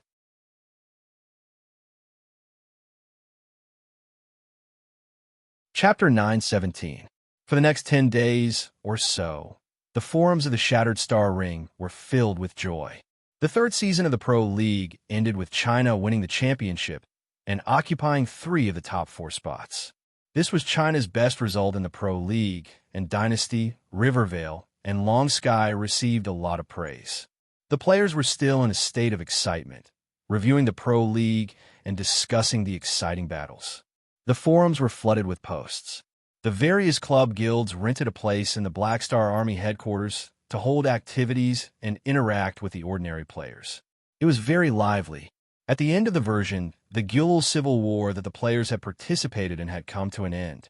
The duration of the Pro League was not short, and most of the players who did not pass the preliminaries had returned to the guild battlefield to watch the Pro League while fighting. During this period, the players cooperated with the fleets and seized all the territories of the Ancient Emperor Party and Descendant Party, supporting the Pioneer Party to become the leader of the civilization. The leader of the Pioneer Party expressed his gratitude to the Black Star Corps for their help, and the remuneration had been transferred to the Army's account. The players' missions had also been completed. After the guild civil war ended, the players were only left with the Flickering World main storyline. This long mission was obviously not something that could be completed in this version, so the players were not in a hurry. Thus, after the Pro League ended, many of the players started their leisure life, organizing their gains from the version and traveling with their friends. Even if they did not fight, there were countless entertainment activities in the galaxy. The players' sensory feedback could be adjusted, and there were many ways to play. They could also make use of their own initiative to create all sorts of interesting challenges.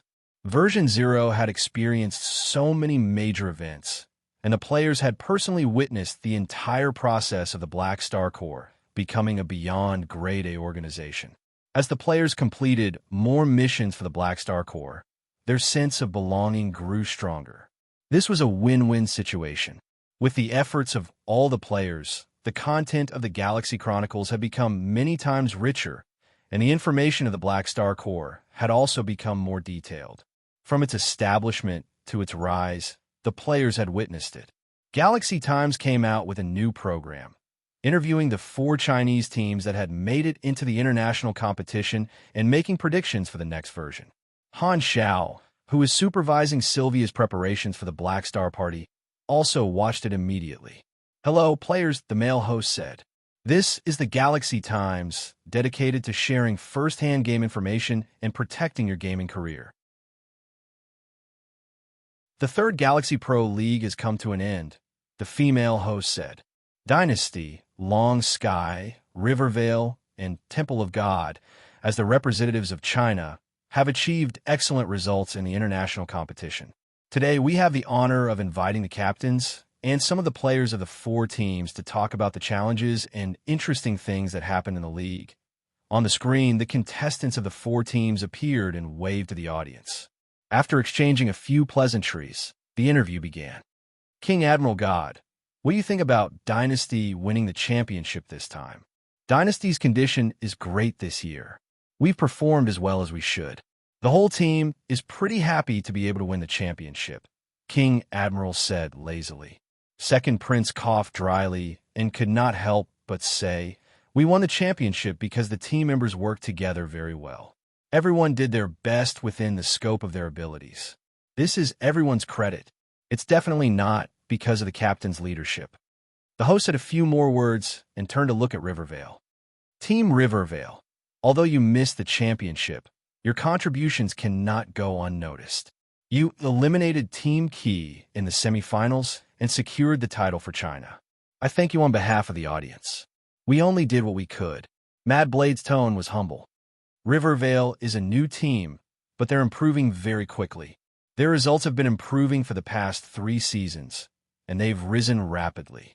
Now, many people think that you're a new club. What do you think? I'd like to thank the fans for their love.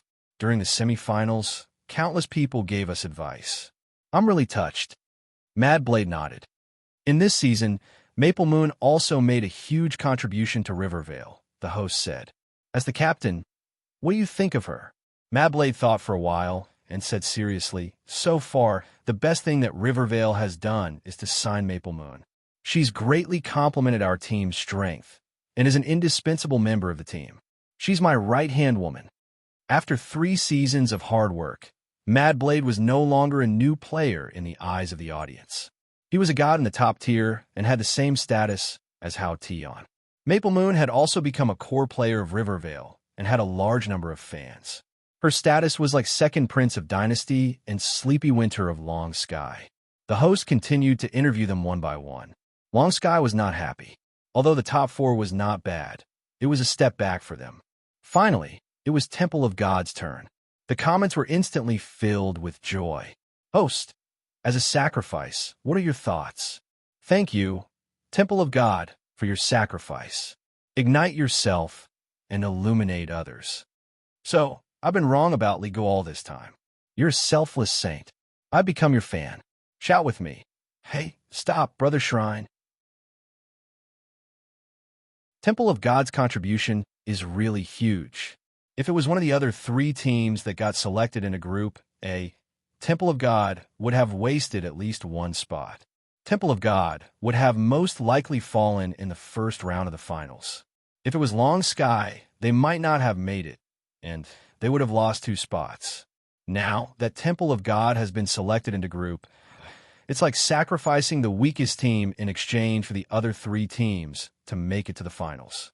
Therefore, from a strategic point of view, the person in charge of drawing lots will definitely be a Chinese brother. The team chatted about their mentality and interesting things during the competition before ending the interview and moving on to another topic, which was the prediction of the next version. As the players increase in grade, more and more regions are being opened up, the female host said. We predicted that the next version will very likely have the ability to cross star fields. There are already examples of crossing star fields in version 0, the male host said. They were all related to the Black Star Core in the Shattered Star Ring. The Black Star Core provided a one-way channel for the Constellation Corridor players to cross star fields. At the same time, the Flickering World main storyline mission for the Shattered Star Ring players allowed them to head to a brand new star field to develop. Judging from the scale of the Flickering World missions, this is very likely to be an important event for the Shattered Star Ring players in the next version. These trends all indicate the possibility of crossing star fields in the next version. The Black Star Core may play an important role in this. When the Constellation Corridor players crossed star fields, the Galaxy Times had already made such a guess, and they emphasized it again at this time. The Black Star Core's presence in version 0 was too strong. Based on the experience of the previous 2 versions, some of the actions of the Black Star Core hinted at future events. Galaxy Times also used the actions of the Black Star Core as important evidence for their prediction. Because of the existence of the main storyline mission, the Army players can guess that the Flickering World will be a big event in the next version, but no one has guessed that it's the world's server yet. Han Shao nodded and muttered to himself. In his previous life, when version 40 was released, the Flickering World had completed its initial development and was already open to the outside world. Many factions wantonly recruited people to go to the Flickering World, developing and competing with each other. High circulation was one of the foundations of a galactic society. The circulating citizens, resources, wealth, and so on were like blood and veins, connecting the civilizations that were scattered in various space zones, forming an internal cycle that would trigger the whole body. Therefore, the civilizations in the Sea of Stars were no longer isolated islands. It was the cornerstone of order. Therefore, opening up to the outside world was the inevitable fate of the new star fields. The structure of the various star fields was stable, and the benefits were more or less distributed. The new star field was a new space for development, which gave some factions that could not obtain new territory hope. This caused a huge reshuffle of the organizations, and the galactic migration occurred. Many organizations that lacked a way to ascend migrated to the huge, flickering world, resulting in a competition for territory and resources. The Red Empire had the highest ownership of the star field. Opening up the flickering world was, on one hand, an inevitable trend of the times, and on the other, to share the burden of their own construction. The manpower and resources consumed by construction far exceeded that of simple exploration and development. Even for universal civilization, if they wanted to independently build a new star field, it would be a huge project. Furthermore, there were two organizations eyeing them covetously, taking the opportunity to suppress them from other aspects. Therefore, the Red Empire needed to share the construction cost among the countless organizations in the universe, thus freeing up a lot of manpower. Then, they would slowly digest the enormous benefits of the flickering world through taxation. The entire universe had its eyes on the flickering world. Even the Red Empire, which was known for its tyrannical ruthlessness, knew that they did not have the right to monopolize it. If they stubbornly insisted on turning the new star field into an exclusive logistics base and resource land, the result would be obvious. They would be separated from the balance of power of the three organizations, forming a binary opposition, which would overturn the structure of the entire galaxy. The gains would not make up for the losses. The Galactic Society was particular about free economic trade. Therefore, unless it was necessary, the Red Empire would not divide the organizations that were not its allies. Furthermore, using competition to motivate the external organizations was also a situation that the Red Empire hoped to see. Only the most fertile and important regions would be firmly controlled by the dynasty. A portion would be directly controlled by the dynasty's Star Field Division, while the other portion would be given to important allies, such as the Black Star Corps. They would be the stabilizing force, guarding the flickering world and maintaining the dynasty's control over the star field.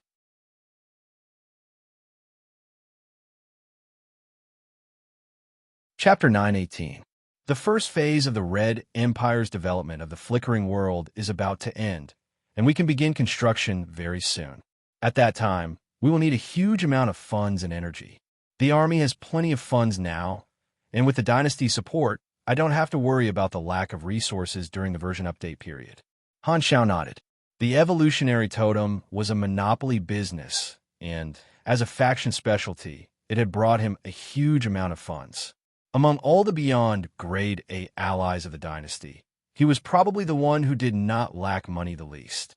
In his plan, the mechanical civilization and the Black Spirit race were the main targets of development. The former was a high-quality source of troops for him, and the latter was a race with great potential. Only in his territory could he boldly support and expand without worry. He would no longer watch the Black Spirit race develop naturally, but would personally participate in the civilization's development, imparting knowledge. The Black Spirit race's terrifying communication efficiency was their ability to accept. As long as they were on the right track, the level of their civilization would not be developing slowly, but would soar like a rocket. The version 3.0 to version 4.0 would take a few decades, and the players would arrive during the competitive period.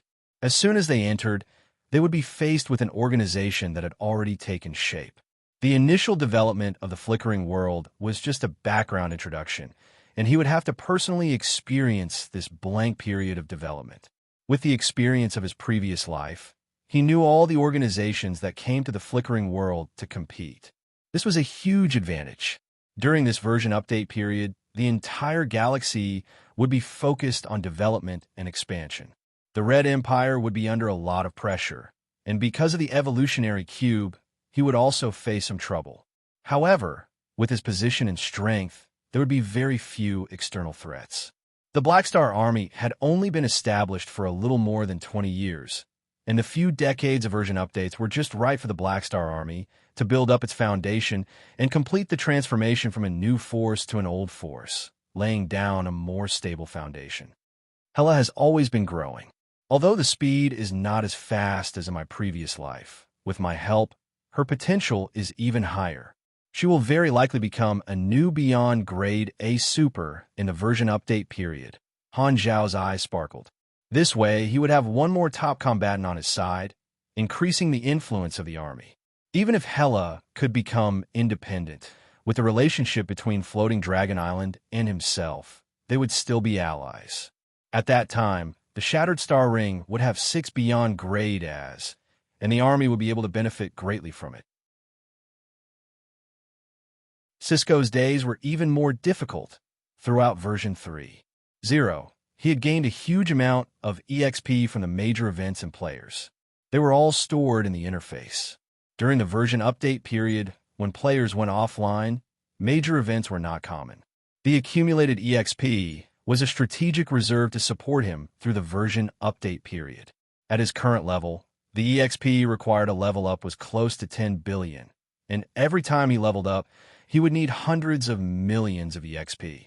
Although Han Zhao had a lot of EXP stored up, if he used it all to level up, the consumption rate would be too much for him. A few decades was a long time, so he had to be frugal. In his plan, after reaching level 300 and obtaining the new class advancement and species evolution, he would focus on leveling up his skills, obtaining potential points, and leveling up all the class knowledges to improve his combat strength. In the future, the experience required to level up would only increase. Developing new leak fields could increase the efficiency of gaining experience. There was competition in the world server for version 4.0, but at the same time, it was an opportunity to obtain a large number of new leaks. Some time ago, when the players settled the Gyulul Civil War, the Gyulul Civilization, Pioneer Fire, mission on Han Zhao's interface was completed. This mission was based on one's performance. He threw it to the players and did not do it personally, so the mission rating was not high. He only received a minimal amount of EXP. However, the mission reward was only a small part of it. The EXP gained by the players would flow back to Han Zhao through the purchase of faction products, which was many times more than the EXP gained from mission. After 3 versions, the Black Star Corps had achieved its current status. After going through so much, Han Zhao's attitude toward the version update was much calmer. Now that everything is ready, we just have to wait for the first phase of development to end and the dynasty to divide the territories. With the end of the Pro League, the date of the version update was getting closer and closer. The focus of the army players also gradually shifted from defending the champion of the Pro League to the version update. Many of them had stored up a large amount of EXP and were only waiting for the next version to release a higher level cap. In the headquarters of the Black Star Corps, countless players gathered, chatting with their friends while waiting to go offline. It was as noisy as a chaotic market. In a corner of the plaza, a group of pro players looked at the endless crowd and chatted with each other. There are too many new players in this version. How could there be so many people in the previous 2 versions? Twinkle Fried Rice shook his head. It's good to have more people.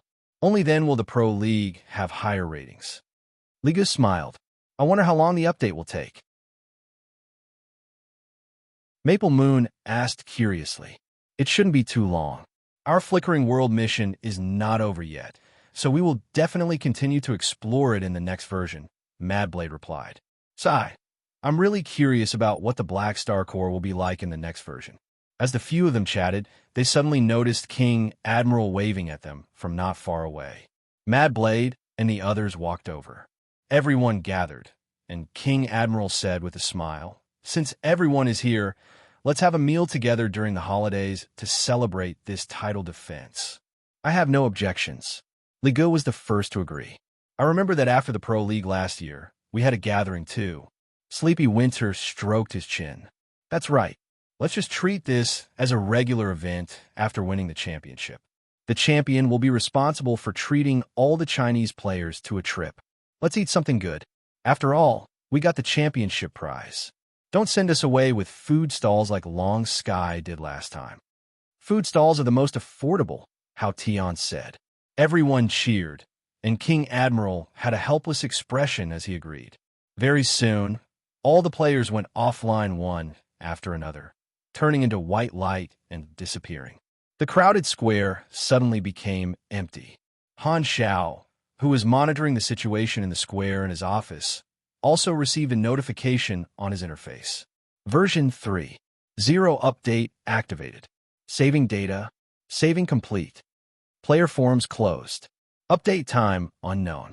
Please wait patiently. Han Xiao looked at the top right corner and saw that the player forums option had turned gray and could not be opened. The players have all gone offline. Han Xiao took a deep breath. It's time to prepare for version 4. Though, at the same time, at the stargate of the Shattered Star Ring, a trade fleet flew out of the stargate. The spaceship was shaped like an egg, with silver armor that was as smooth as a mirror. The overall structure was very simple, but it had a strong sense of technology. The spaceship was engraved with the Mobius symbol of the Limitless Financial Group. The main ship was a giant silver UFO. In the command room, a tall man stood in front of the porthole, silently looking at the scenery of the universe outside. This person was tall and thin, with snow-white skin. His facial features were handsome, and his eyes were gentle. He did not give off the oppressive feeling of a big shot. He had a small stubble around his beard, and there were some small arc-shaped silver scales on his sideburns. He was wearing luxurious clothes, and his entire person exuded a rich aura. This man was the current head of the Limitless Financial Group, Sorokin, one of the richest people in the universe. He was someone who could truly utilize the power of money to the extreme. Your Excellency Sorokin, we're here. A subordinate dressed like a secretary stood beside Sorokin and said softly. Sorokin calmly replied, "Follow the itinerary and head to the Black Star Corps headquarters. Get the branch here in the Shattered Star Ring to send me their business situation for the past 5 years." Understood. The Limitless Financial Group invested in the entire universe and had businesses everywhere. The Shattered Star Ring was no exception. However, because of the poor security here, the Limitless Financial Group had never paid much attention to the Shattered Star Ring. If not for the fact that he had accepted the proposal of the 3 Beyond Grade A shareholders, Sorokin would not have wanted to operate on such a large scale here. Although the purpose of this trip was to find trouble for Han Xiao, business competition was not direct. Sorokin was also interested in meeting Black Star. The way he saw it, Black Star should be happy to see him. Back then, although one of his subordinate organizations was destroyed by Black Star, his identity was not exposed. Black Star definitely did not know that the Limitless Financial Group was the mastermind behind it. In Black Star's impression, this should be the first time they had met. This way, Black Star would be kept in the dark, and he would have the advantage of being discreet. He could make use of this opportunity to get in touch with the undead army of the Black Star Corps and complete his original goal. Just as Sorokin was thinking, the door of the command room opened, and a tall woman walked in. She was dressed in the luxurious uniform of a financial group executive. She had long, smooth white hair and delicate makeup on her face. She was extremely beautiful. This woman came to Sorokin's side and lowered her head slightly. "Father, what can I do for you?" She was Lovell, Sorokin's daughter. Sorokin had many children. They were all elites and held different positions in the financial group. Turning around to look at her, Sorokin opened his communicator and sent an invitation to her. "Take the invitation to the tyrant's party and go to Heber's place to meet with him on my behalf." Lovell was shocked. "I thought you were going to invest in the Black Star Corps. That can only be decided after I meet with Black Star. Before that, I can't let go of any other investment opportunities." Sorokin's tone was non-committal. His deal with the 3 shareholders was confidential. Other than himself, everyone in the financial group thought that he was going to the Shattered Star Ring to invest normally. Although he was competing with the Black Star Corps with money, there was a technique to it. Sorokin did not want to fight with the Black Star Corps head-on. Although money could help him seize the market, he did not like to make a loss. The deal with the 3 shareholders and the opportunity to invest in the flickering world, Sorokin wanted them all. As long as he invested in the right target, he would get twice the result with half the effort. Not only did he have to compete with the Black Star, but he also had to not anger the dynasty. After some research, Sorokin felt that there was a suitable investment target in the Shattered Star Ring. After all, the Black Star Corps was not the only organization that could build the flickering world.